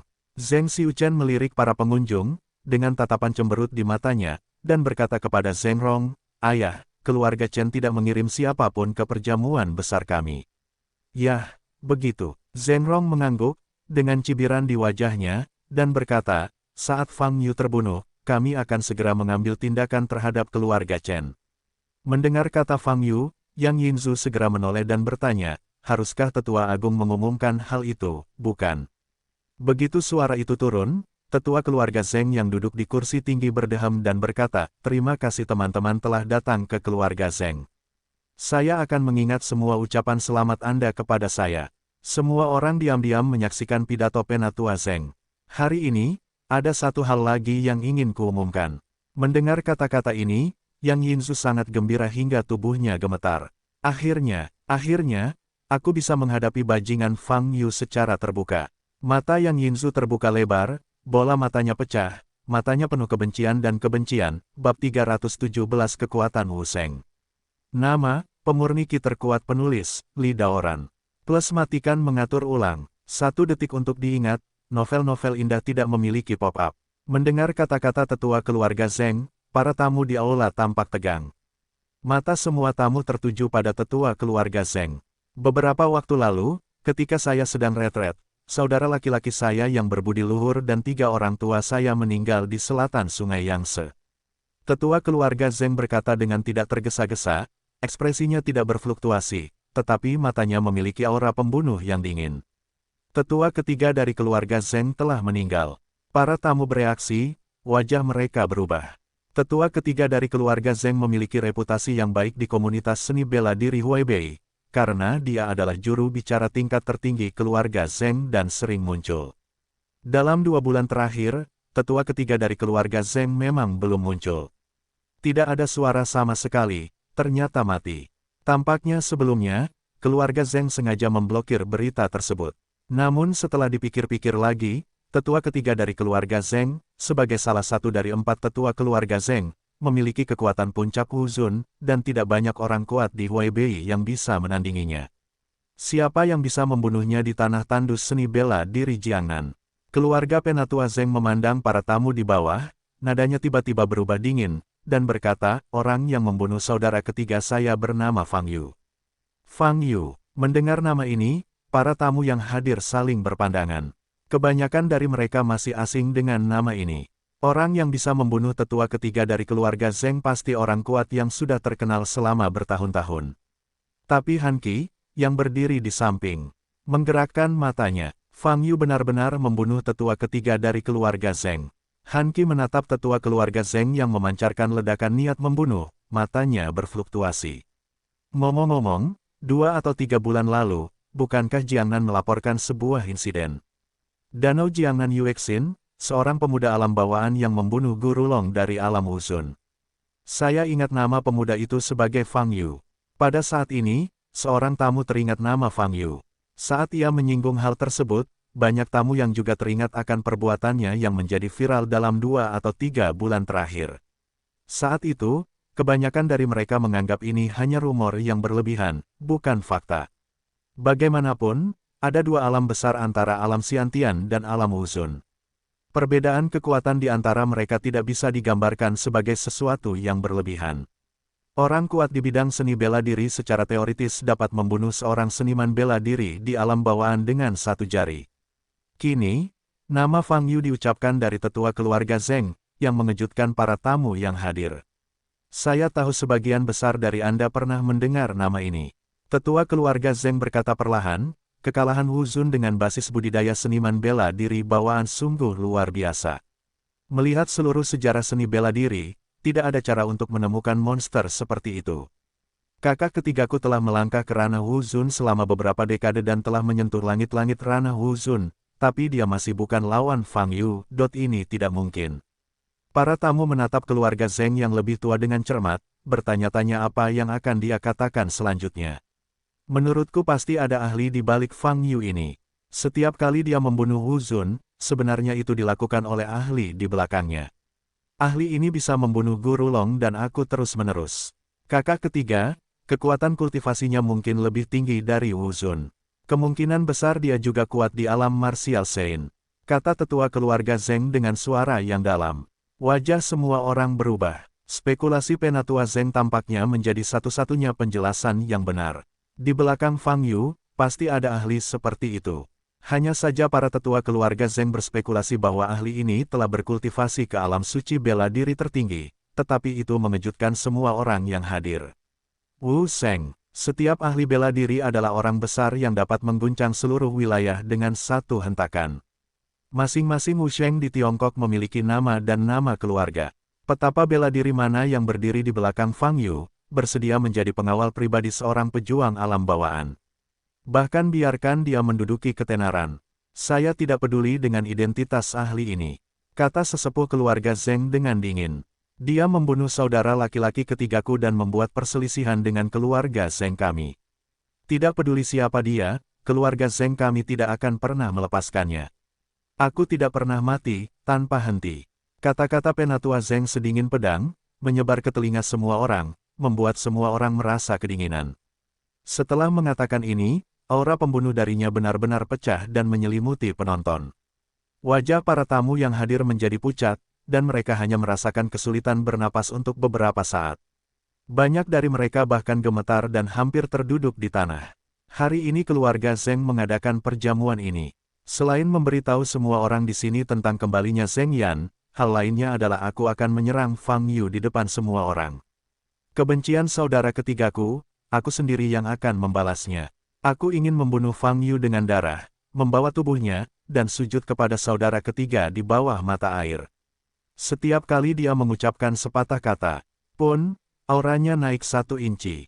Berbicara tentang kata terakhir, tubuh kakek Zheng telah mencapai puncaknya, dan meja serta kursi di aula sedikit bergetar. Beberapa tamu tidak dapat menahan tekanan pada tubuh mereka, kaki mereka melunak, dan mereka terjatuh ke tanah. Para tamu lainnya hampir tidak bisa berdiri teguh dengan melepaskan budidaya mereka. Semua orang yang hadir memandang keluarga penatua Zheng yang berwajah dingin dengan mata ngeri. Apakah ini kekuatan pembangkit tenaga listrik alam Wu Sheng? Beberapa kata saja bisa membuat orang sesak. Saya harap Anda dapat menyampaikan kata-kata saya dan membantu saya menemukan Fang Yu di seluruh Tiongkok. Selama ada berita tentang Fang Yu, Anda segera menghubungi keluarga Zheng. Keluarga Zheng kami akan memberi Anda imbalan yang sesuai. Zheng Yan melanjutkan, dimengerti, yakinlah, keluarga Liang akan berusaha menemukan Fang Yu. Keluarga Wen kami juga akan mematuhi perintah tetua agung. Keluarga Lu kami, perwakilan dari setiap keluarga adalah berebut untuk mengungkapkan pendapat mereka dan berdiri di sisi keluarga Zheng. Setelah melihat kekuatan seni bela diri Zheng Yan, mereka tidak memiliki pemikiran lain di dalam hati mereka. Melihat keluarga-keluarga ini sopan seperti pelayan mereka, jejak rasa jijik muncul di mata Han Qi. Tidak peduli seberapa kuat keluarga Zheng, masih belum mencapai titik ini. Keluarga Han mereka datang untuk berpartisipasi dalam perjamuan hari ini, hanya untuk mengungkapkan sikap keengganan menjadi musuh keluarga Zheng. Postur tubuh keluarga Zheng yang tinggi membuat Han Qi merasa tidak nyaman. Fang Yu, aku harus menemukannya lagi. Mata Han Qi berkedip dan berkata dalam hatinya. Saat ini, Zheng Yan yang duduk di kursi tinggi tiba-tiba menoleh ke arah Han Qi. Han Qi hanya merasakan hawa dingin muncul dari telapak kakinya, dan seluruh tubuhnya menjadi dingin dalam sekejap. Han Qi, kamu keluarga Han, haruskah kamu juga membantu? Zheng Yan bertanya, sedikit menyipitkan matanya. Han Qi segera membungkuk dan berkata sambil tersenyum, tentu saja, Tetua Agung, keluarga Han kami pasti akan berusaha sebaik mungkin untuk mencari Fang Yu dan menemukannya sesegera mungkin. Itu bagus gelombang www.novelringan.com gelombang Zheng Yan tersenyum tipis, lalu dia mengalihkan perhatiannya. Han Qi menegakkan tubuh, lapisan tipis keringat sudah muncul di dahinya. Setelah para tamu bubar, Zheng Yan masih duduk di kursi tinggi. Tetua kedua dan keempat, Patriark Zheng Rong, dan Zheng Xiuchen dan Yang Yinzu, semuanya berdiri di depan Zheng Yan. Orang-orang ini saat ini adalah anggota inti keluarga Zheng. Zheng Yan mengangkat matanya dan melihat di Yang Yinzu. Ketika Yang Yinzu dan Zheng Xiuchen bertemu, Zheng Yan sedang mundur. Oleh karena itu, Yang Yinzu masih merupakan orang luar yang asing baginya. Membiarkan orang luar berpartisipasi dalam percakapan inti keluarga Zheng membuat Zheng Yan tidak senang. Tetua, Yinzu dan saya telah menetapkan tanggal dan kami akan resmi menikah pada pertengahan bulan depan. Zheng Xiuchen melihat ketidaksenangan Zheng Yan dan langsung berkata, ya, Tetua Agung, Yinzu sudah menjadi anggota keluarga Zheng kami. Selama periode ini, dia telah memberikan kontribusi besar pada ekspansi komersial keluarga Zheng kami. Zheng Rong juga menggema. Zheng Yan tidak berbicara, tapi menatap lurus ke arah Yang Yinzu. Ditatap oleh seorang ahli seni bela diri, Yang Yinzu hanya merasa tercekik. Tapi dia mengatupkan giginya dan bersikeras, tidak membiarkan dirinya gemetar, dan menatap Zheng Yan dengan mata tegas. Setelah 10 detik hening, Zheng Yan mengalihkan perhatiannya. Yang Yinzu menghela nafas lega. Tetua, kamu berspekulasi bahwa ada orang kuat di alam pertapa bela diri di belakang Fang Yu. Lalu kita, buru-buru menulis buku pertempuran, kan, kata Zheng Rong dengan keraguan di wajahnya. Dalam pertarungan antara dua petapa bela diri, terlepas dari kemenangan atau kekalahan, kedua belah pihak harus membayar harga yang mahal. Sebagai tetua keluarga Zheng, Zheng Yan adalah inti sebenarnya dari keluarga Zheng, dan pasti tidak ada masalah. Bab 318 Kuasai Kekuatan Naga. Nama, pemurni ki terkuat penulis, Li Daoran. Plus matikan mengatur ulang. 1 detik untuk diingat, novel yang bagus tidak memiliki pop-up. Saya baru saja mengatakan bahwa tidak peduli apa identitas orang lain, saya tidak akan peduli. Kebencian saudara ketiga harus dilaporkan. Zheng Yan berkata dengan dingin. Tapi, Tetua Agung, Zheng Rong ingin mengatakan sesuatu, tetapi dihentikan oleh pandangan tetua kedua dan keempat. Ronger, sejak kamu menjadi patriark, kamu menjadi semakin tidak berdarah, dan kamu terlalu ragu-ragu. Ini bukanlah fenomena yang baik. Zheng Yan memandang Zheng Rong dan menggelengkan kepalanya dengan lembut. Wajah Zheng Rong berwarna hijau dan putih, dan dia terdiam beberapa saat. Karena saya telah mengumumkan pembunuhan saudara ketiga saya siap untuk membalas dendam. Keluarga Zheng kami memiliki latar belakang yang begitu dalam. Jika bahkan seorang anak dari alam bawaan tidak berani bergerak, bagaimana saya bisa menghadapinya? Zheng Yan Baimei bangkit dan berkata, Elder, saya baru saja keluar dari. Zheng Rong juga ingin menjelaskan. Saya tahu kekhawatiran Anda, tetapi Anda harus percaya pada saya dan fondasi keluarga Zheng kita. Zheng Yan berkata dengan acuh tak acuh, kamu lupa, ahlinya hanya meninggalkan keluarga Zheng untuk kita. Apakah ini teknik rahasia yang hanya bisa dikuasai dengan mencapai alam martial Sein? Wajah Zheng Rong berubah. Faktanya, saya berhasil menerobos ke alam martial Sein setengah tahun yang lalu, dan selama setengah tahun retret berikutnya, saya telah memahami metode rahasianya.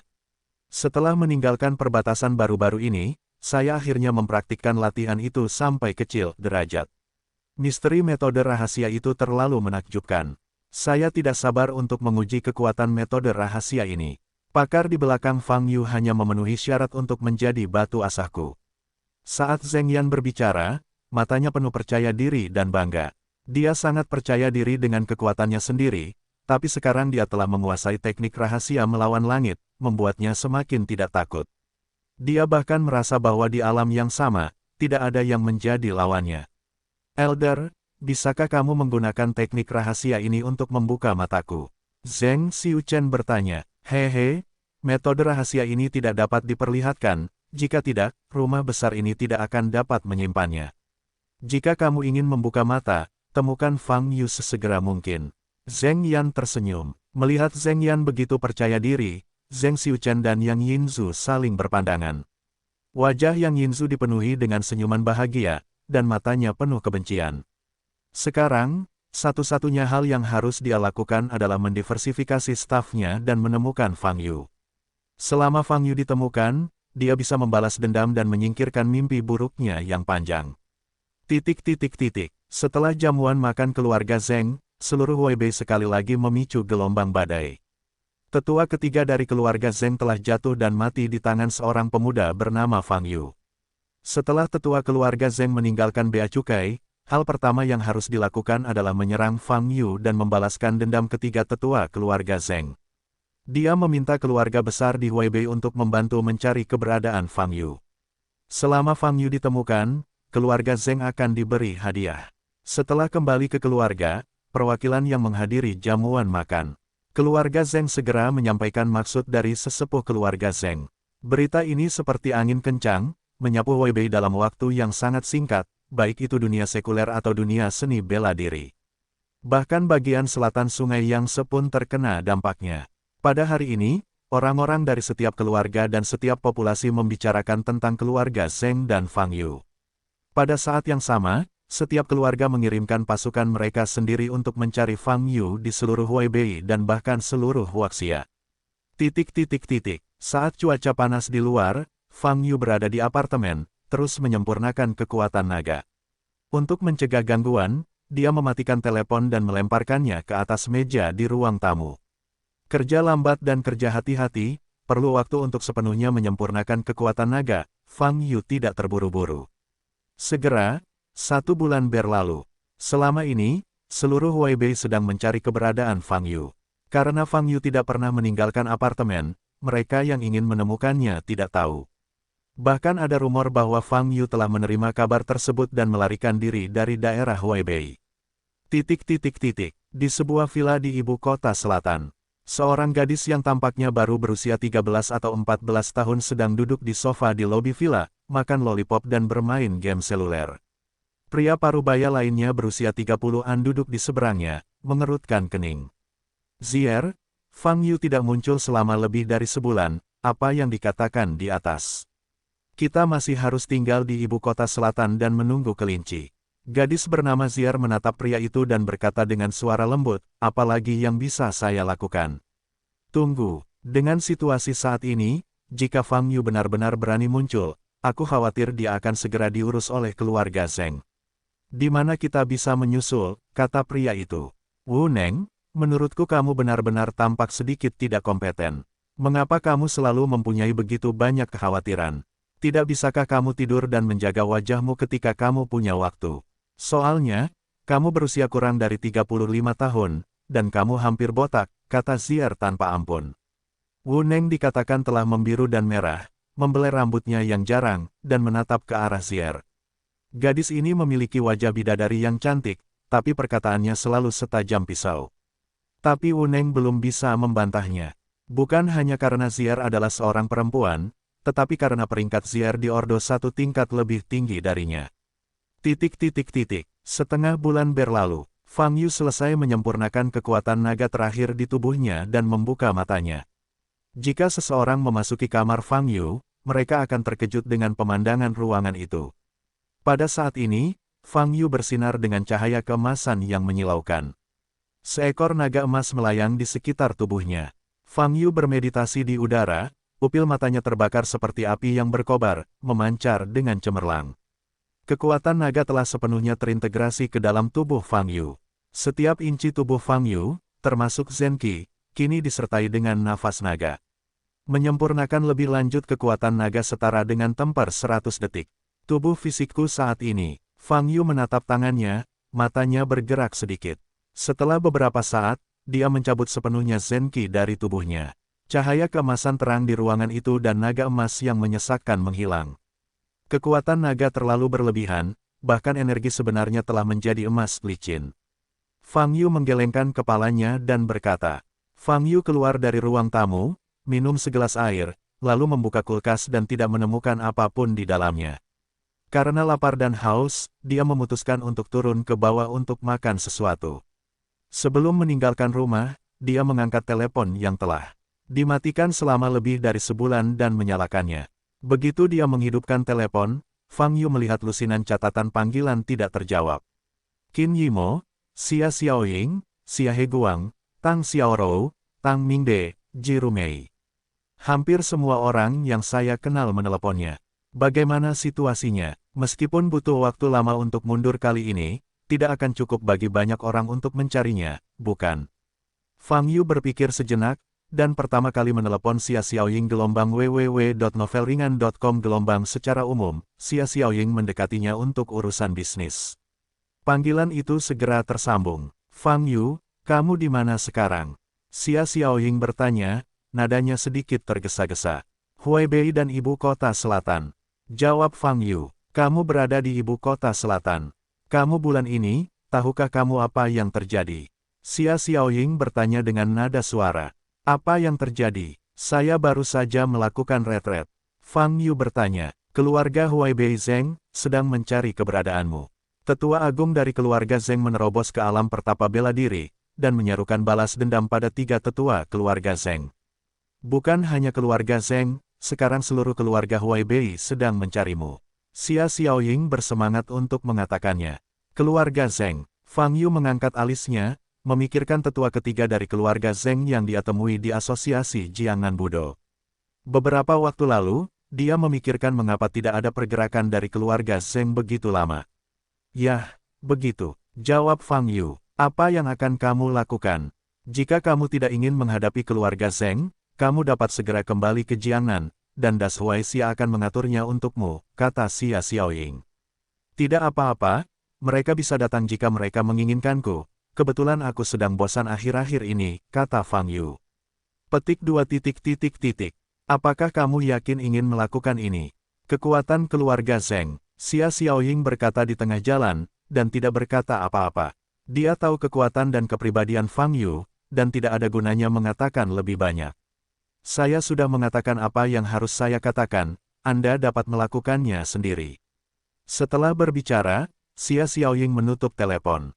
Fang Yu mengambil ponselnya dan perlahan berjalan ke bawah, secara selektif menelepon kembali. Apakah kamu tidak akan mendapatkan pedangmu kembali?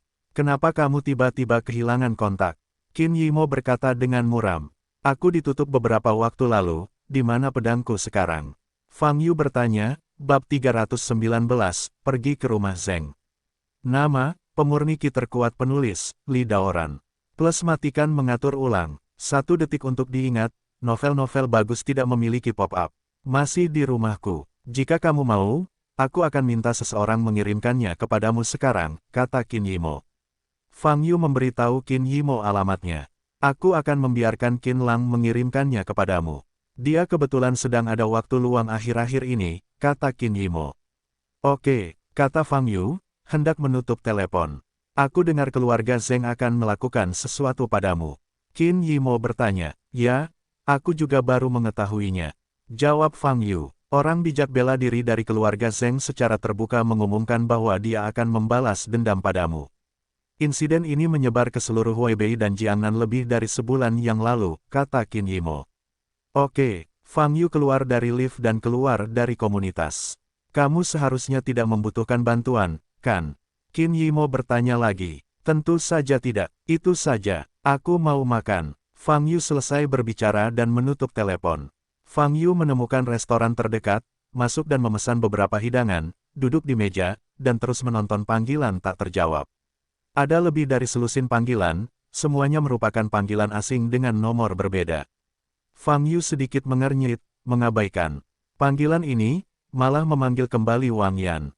Bibi Wang, Xiao Yu, kamu akhirnya meneleponku kembali. Kemana saja kamu selama ini? Wang Yan bertanya dengan heran. Pergi keluar dan bersantai. Fang Yu menemukan alasan secara acak. Oh, ngomong-ngomong, Xiao Yu, kamu mendaftar di universitas mana? Wang Yan bertanya. Mendengar pertanyaan ini, Fang Yu terkejut. Dia sepertinya sudah lupa untuk mendaftar kuliah. Sekarang sudah pertengahan Agustus, masa pendaftaran sudah lama berlalu, dan saya tidak bisa lagi melamar menjadi sukarelawan. Xiao Yu, melihat keterlambatan Fang Yu dalam menjawab, Wang Yan bertanya lagi. Aku melapor ke Universitas Nandu, kata Fang Yu. Dia tahu bahwa jika dia mengatakan bahwa dia tidak melamar menjadi sukarelawan, Wang Yan akan sangat terkejut, yang akan menimbulkan serangkaian pertanyaan. Daripada itu, lebih baik berbohong secara langsung. Bagaimanapun, Wang Yan tidak mengetahui situasi sebenarnya. Universitas Nandu, bagus sekali. Yui Wei juga ingin mendaftar ke universitas ini. Jika dia tetap bertahan, kamu akan menjadi teman sekelas tahun depan. Wang Yan tersenyum. Setelah mengobrol beberapa patah kata dengan Wang Yan, Fang Yu menutup telepon. Saat ini, hidangannya juga sudah siap, dan dia membenamkan dirinya dalam makan. Sedangkan untuk universitas, Fang Yu tidak peduli. Karena Anda melewatkan waktu, maka jangan kuliah. Bagaimanapun, masih banyak yang harus dia lakukan akhir-akhir ini. Fang Yu berjalan kembali perlahan setelah makan. Saat ini, ponselnya bergetar lagi. Fang Yu mengangkat telepon dan menemukan itu adalah nomor yang tidak dikenal. Setelah memikirkannya, Fang Yu menjawab telepon. Halo, apakah ini Tuan Fang Yu? Pihak lain adalah suara seorang pria. Ya, jawab Fang Yu. Benar, saya Guogang dari Departemen Personalia Universitas Nandu, kata pihak lain. Universitas Nandu, bukankah sudah lewat waktu penerimaannya? Aku tidak masuk universitas, itu saja. Kata Fang Yu, ingin menutup telepon. Mohon tunggu sebentar, Tuan Fang, saya tidak mencari Anda untuk pendaftaran, itu untuk penerimaan. Saya mencari Anda untuk mempekerjakan Anda sebagai profesor tamu di Sekolah Seni Universitas Nandu, kata Guogang. Profesor tamu, Fang Yu terkejut. Ya, Anda, sebagai sarjana Tiongkok nomor 1 dalam ujian masuk perguruan tinggi, telah mencapai nilai sempurna yang belum pernah terjadi sebelumnya di semua mata pelajaran. Kami telah mempelajari dan menganalisis kertas ujian Anda dan menemukan bahwa pencapaian sastra Anda cukup tinggi. Biarkan banyak universitas terkenal para profesor di Fakultas Sastra merasa malu. Bahkan Tuan Sirai Sisi, Master Studi Tiongkok paling terkenal di Universitas Beijing, sangat menghargai Anda. Saya dengar Anda belum menjawab panggilan pendaftaran universitas manapun dalam sebulan terakhir. Juga, Tuan Fang, level Anda sudah lama melampaui rekan-rekan Anda. Tidak perlu masuk universitas, jadi saya dengan tulus kuharap kamu bisa menerimanya. Janji saya, datanglah ke Sekolah Seni Universitas Nandu kami sebagai profesor tamu, dan sampaikan pengalaman Anda kepada mahasiswa baru dan mahasiswa tahun kedua. Kata-kata Guogang cukup menyanjung, dan Fang Yu merasa tidak nyaman. Profesor tamu. Ketika Anda tidak bisa melanjutkan ke universitas, menjadi profesor tamu tampaknya menjadi pilihan yang baik untuk identitas. Selama bertahun-tahun, Fang Yu telah menjadi murid berkali-kali, tetapi dia belum pernah mencoba identitas seorang suami. Karena wajahnya yang awet muda, jalan ini diblokir. Berapa kelas yang dimiliki profesor tamu ini dalam seminggu? Fang Yu bertanya, kamu mengambil mata kuliah pilihan. Jika kamu biasanya sibuk, aku bisa mengatur kelas untukmu setiap 2 minggu. Melihat niat Fang Yu, Guogang berkata. Dengan heran, setiap 2 minggu sekali, lumayan, kata Fang Yu. Kalau begitu kamu, apakah ini sebuah janji? Guogang bertanya. Ya, jawab Fang Yu. Lalu kapan Tuan Fang akan datang ke kantor personalia kita untuk menandatangani kontrak kerja? Guogang berkata dengan penuh semangat. Jika saya punya waktu dalam 2 hari terakhir, saya akan pergi ke sana, kata Fang Yu. Jika kamu tidak ada waktu luang, kamu bisa memberiku alamatnya, dan aku akan datang kepadamu dengan membawa kontraknya. Guogang berkata dengan cemas. Di bidang pendidikan, Fang Yu kini menjadi ayam goreng yang digemari. Sekarang Guogang telah memimpin atas nama Universitas Nandu, dia tentu tidak berani mengabaikannya. Beberapa hari kemudian, jika Universitas Beijing dan BGI juga mengirimkan undangan, situasinya mungkin berbeda. Karena aku berjanji padamu, aku pasti akan pergi, jangan khawatir. Fang Yu selesai berbicara dan menutup telepon. Setelah makan, Fang Yu kembali ke apartemen. Pintu kamar diketuk keesokan sorenya. Fang Yu membuka pintu dan melihat Qin Lang mengenakan pakaian kasual. "Fang, Tuan, halo," kata Qin Lang dengan hormat. Setelah kejadian di Pulau Jiulong terakhir kali, Qin Lang tahu bahwa kekuatan Fang Yu begitu kuat sehingga dia tidak bisa menghilangkannya. "Panggil saja aku Fang Yu, masuk," kata Fang Yu. "Ini baik." Qin Lang masuk ke dalam rumah dan mengeluarkan benda panjang yang dibungkus kain hitam dari tas penyimpanan yang dibawanya. "Ini pedangmu." Qin Lang menyerahkan pedang itu ke tangan Fang Yu. Fang Yu mengambilnya dan perlahan melepaskan ikatan kain hitam yang melilit pedang. Qin Lang memperhatikan gerakan Fang Yu dengan gugup. Mendengar bahwa pedang ini adalah pedang eksklusif Fang Yu, dia merasa gatal dan ingin melihat wajah sebenarnya dari pedang ini. Pedang eksklusif milik orang kuat seperti Fang Yu sungguh luar biasa. Itu pasti senjata ajaib. Fang Yu perlahan melepaskan ikatan kain hitam yang membungkus pedang, lapis demi lapis. Qin Lang tidak berani berbicara, tetapi menatap pedang ini dengan gugup. Ia pernah mendengar bahwa senjata ajaib yang telah lama tersegel akan mengeluarkan suara saat melihat langit lagi. Semakin kuat senjatanya, semakin kuat pula suara senjatanya. Konon senjata pamungkas para dewa, jika dilihat dari cahaya, bahkan bisa menyebabkan perubahan di dunia. Sebelum Qin Lang mengeluarkan pedang ini dari rumah, kakeknya Qin Wudao secara khusus berbicara dengannya, sehingga ia harus optimis dengan pedang tersebut, dan tidak boleh ada kesalahan, apalagi membuka ikatan kain hitam tanpa izin. Itu harus dikirim ke Fang Yu secara utuh. Dari sini terlihat bahwa Qin Wudao sangat mementingkan masalah ini. Dan Fang Yu di depannya juga serius saat ini. Semua ini menegaskan bahwa pedang di tangan Fang Yu pasti luar biasa. Sebagian besar kain kasa yang terbungkus tebal telah dibuka gelombang www.novelringan.com. Gelombang badan pedang di dalamnya akan segera terungkap. Qin Lang sangat gugup, matanya melebar, dan lapisan tipis keringat muncul di dahinya. Fang Yu memperhatikan apa yang salah dengan Qin Lang, mengangkat kepalanya dan menatap Qin Lang, dan bertanya dengan bingung, "Ada apa denganmu?" "Tidak, tidak ada apa-apa." Qin Lang menyeka keringat di dahinya dan berkata. Fang Yu mengabaikan Qin Lang dan merobek lapisan terakhir kain hitam pada bilahnya. Wajah sebenarnya dari pedang ini akhirnya terungkap. Melihat pedang ini, ekspresi Qin Lang berubah. Ini berbeda dari senjata ajaib tiada taraf yang dia bayangkan. Fang Yu memegang pedang patah di tangannya, hanya tersisa setengah bilahnya, dan retakannya tidak rata. Badan pedang sudah berkarat, terutama gagangnya yang sudah teroksidasi dan menghitam. Karena karat, bila pedang patah ini tampak tumpul, tidak tajam sama sekali. Pedang patah, itu melihat langit lagi tanpa mengeluarkan suara apapun. Ini lebih terlihat seperti sampah yang dibuang sesuka hati. Ini, Qin Lang tertegun. Qin Wudao sangat memperhatikannya sehingga itu adalah pedang patah berkarat yang dia kirimkan dari jauh-jauh. Masih bisa digunakan, terpelihara dengan baik. Fang Yu bermain dengan pedang patah, matanya penuh senyuman. Setelah beberapa saat, dia memasukkan pedang patah itu ke dalam tas penyimpanannya dan berjalan keluar pintu. "Fang, Tuan Fang, mau kemana?" Qin Lang kembali sadar dan bertanya. "Pedangnya sudah terlalu lama ditinggalkan, jadi kamu harus mengayunkannya, kalau tidak pedang itu akan benar-benar hancur," kata Fang Yu. "Di mana kamu akan berlatih pedang?" "Aku akan pergi bersamamu," kata Qin Lang dengan wajah datar. Dia yang telah melihat ilmu pedang Fang Yu yang luar biasa, ingin mempelajari sesuatu di sisinya.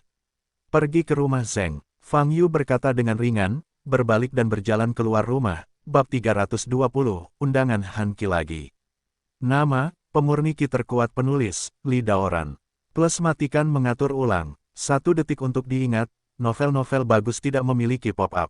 Keluarga Zeng. Qin Lang terkejut, lalu wajahnya berubah. Dia sudah mendengar hal ini ketika dia berada di Beijing. Keluarga Zeng mengerahkan keluarga besar di Huaibei untuk menemukan Fang Yu, untuk membalas dendam atas kematian 3 tetua keluarga Zeng. Sekarang Fang Yu membawa pedang patah itu ke keluarga Zeng.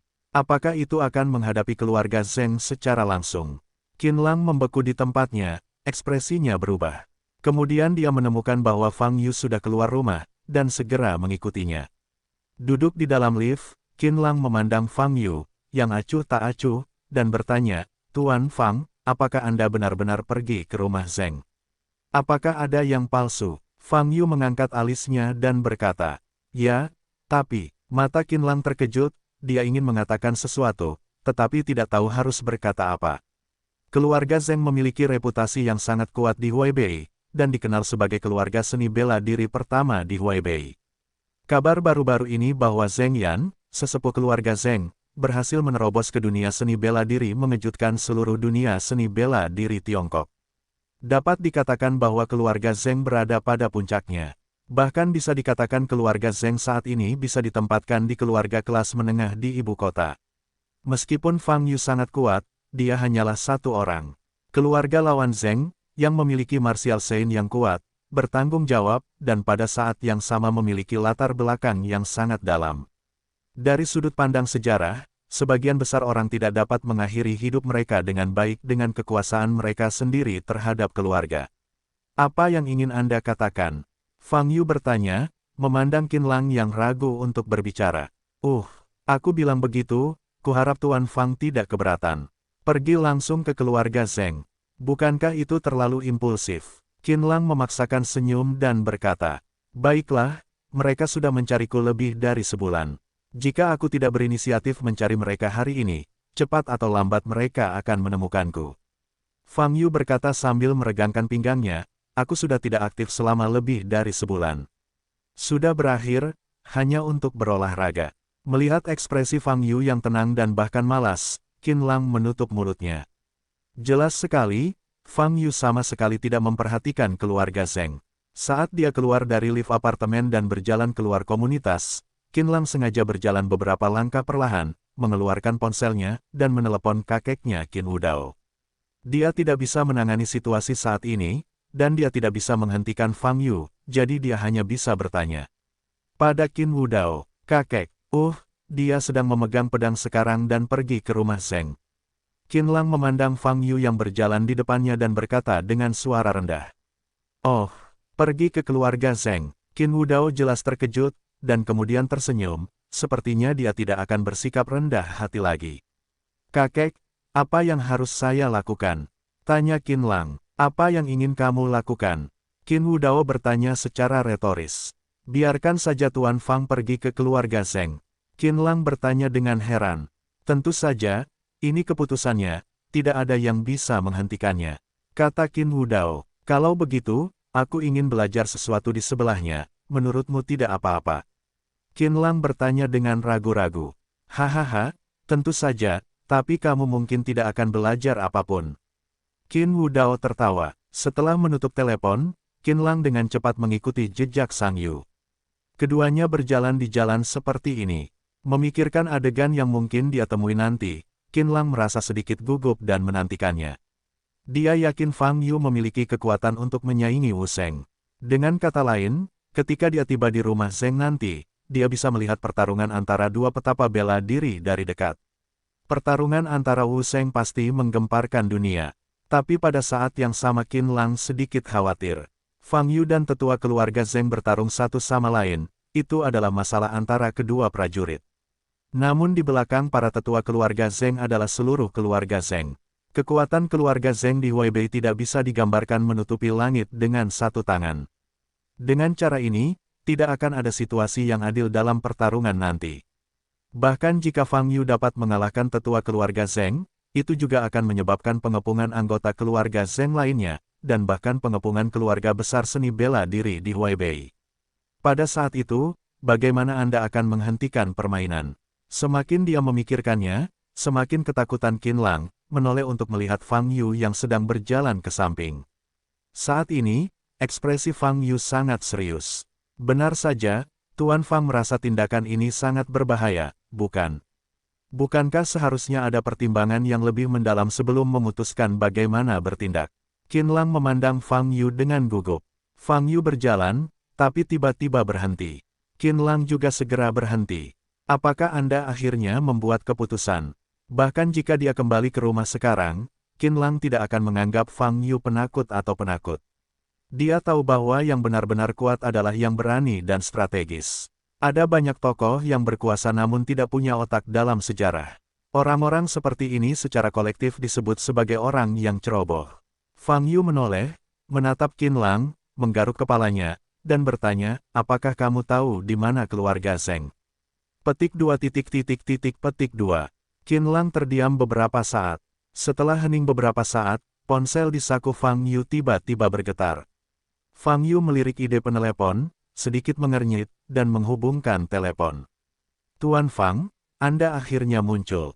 Selama ini, seluruh wilayah Huaibei mencari Anda. Pihak lain bersuara lembut. Fang Yu akrab dengan suara ini, Han Qi. Kemampuan kecerdasanmu bagus, aku baru saja turun untuk makan, dan kamu mengetahuinya. Fang Yu berkata dengan ringan. Hehe, sebenarnya aku sudah lama mengetahui tempat tinggalmu, tapi aku melihatmu sudah lama tidak keluar, kemungkinan besar kamu sedang mundur, jadi aku tidak mengganggumu. Han Qi tersenyum. Jadi, kenapa kamu mencariku sekarang? Fang Yu bertanya. Tuan Fang, Anda baru saja meninggalkan Bea Cukai, apakah Anda tidak tahu situasi spesifiknya? Han Qi bertanya. Aku tahu, kata Fang Yu. Oke, karena kamu tahu, maka aku akan mengatakannya dengan lugas. Keluarga Zheng saat ini sedang mencari keberadaanmu dengan seluruh kekuatan mereka. Selama mereka mendengar kabar darimu, mereka akan segera mengambil tindakan. Saya tahu Tuan Fang, kekuatan Anda sangat kuat, Anda bahkan mungkin sebanding dengan Wu Sheng. Tapi yang ingin saya sampaikan kepada Anda adalah bahwa lawan Anda bukan hanya Wu Sheng, tetapi seluruh keluarga Zheng. Kapan perlu, Huaibei yang lain keluarga seni bela diri juga akan membantu keluarga Zheng. Kata Han Qi, jadi aku harus bekerja sama dengan keluarga Hanmu dan melawan keluarga Zheng bersama-sama. Fang Yu bertanya, Tuan Fang, ini memang satu-satunya cara yang dapat Anda lakukan saat ini. Untuk melawan keluarga seni bela diri, Anda juga harus berdiri di belakang sebuah keluarga, jika tidak, Anda akan kalah jumlah, kata Han Qi. Nada suaranya sangat percaya diri. Menurutnya, mengingat situasi saat ini, selama Fang Yu adalah orang yang cerdas, dia akan memilih untuk bekerja sama dengan keluarga Han mereka. Kalau tidak, yang ada hanyalah jalan buntu. Apakah kamu tahu alamat persis keluarga Zheng? Saat Han Qi sedang menunggu jawaban Fang Yu tiba-tiba menanyakan pertanyaan seperti itu. Han Qi terdiam beberapa saat, dan menjawab, tentu saja. Anda dapat mengirimkan alamat keluarga Zheng ke ponsel saya, kata Fang Yu. Han Qi terdiam beberapa saat dan bertanya, apa yang ingin kamu lakukan? Pergi ke rumah Zheng www.novelringan.com jawab Fang Yu. Mendengar kata-kata ini, Han Qi terdiam beberapa detik sebelum berkata, apakah kamu yakin ingin pergi sendiri? Cukup, 1 menit kemudian, Fang Yu menerima pesan teks di ponselnya. Isi pesan teks itu adalah sebuah alamat. Huaibei, sebelah timur utara kota, Xingjia Manor. Setelah mengetahui alamatnya, Fang Yu menoleh untuk melihat Qinlang dan bertanya, apakah kamu yakin ingin mengikuti? Qinlang tidak terlalu ragu-ragu, dan segera menjawab, baiklah. Selama Tuan Fang, Anda tidak keberatan. Dia mengikuti Fang Yu tidak hanya untuk mempelajari sesuatu, tetapi juga untuk mencari tahu. Jika Fang Yu benar-benar dalam kesulitan, Qinlang akan ada di sana, dan masih ada kesempatan untuk memberikan bantuan. Meskipun kekuatannya jauh lebih rendah daripada Fang Yu, di belakangnya adalah keluarga Qin. Qin Wudao tidak pernah mengaku membantu Fang Yu, tapi Qinlang tahu dia harus melakukannya. Pulau Sembilan Naga dan kelompoknya, jika Fang Yu tidak berada di sisi mereka, dia dan Qin Yimo mungkin akan lebih beruntung. Anugerah penyelamatan jiwa harus dilaporkan. Inilah prinsip hidup. Baiklah, ayo pergi, kata Fang Yu. Huaibei, keluarga Han. Han Qi meletakkan teleponnya, berdiri, dan mondar-mandir di ruang kerja. Wajahnya berubah, terkadang bingung, terkadang terkejut, dan terkadang dingin. Namun pada akhirnya, senyuman muncul di wajahnya. Meskipun saya mungkin kehilangan bidak catur yang penting, saya dapat menggunakan ini untuk melihat kekuatan keluarga Zheng. Han Qi menyentuh dagunya, matanya bersinar dengan cahaya dingin, jika kamu kalah dan kalah, itu akan lebih baik.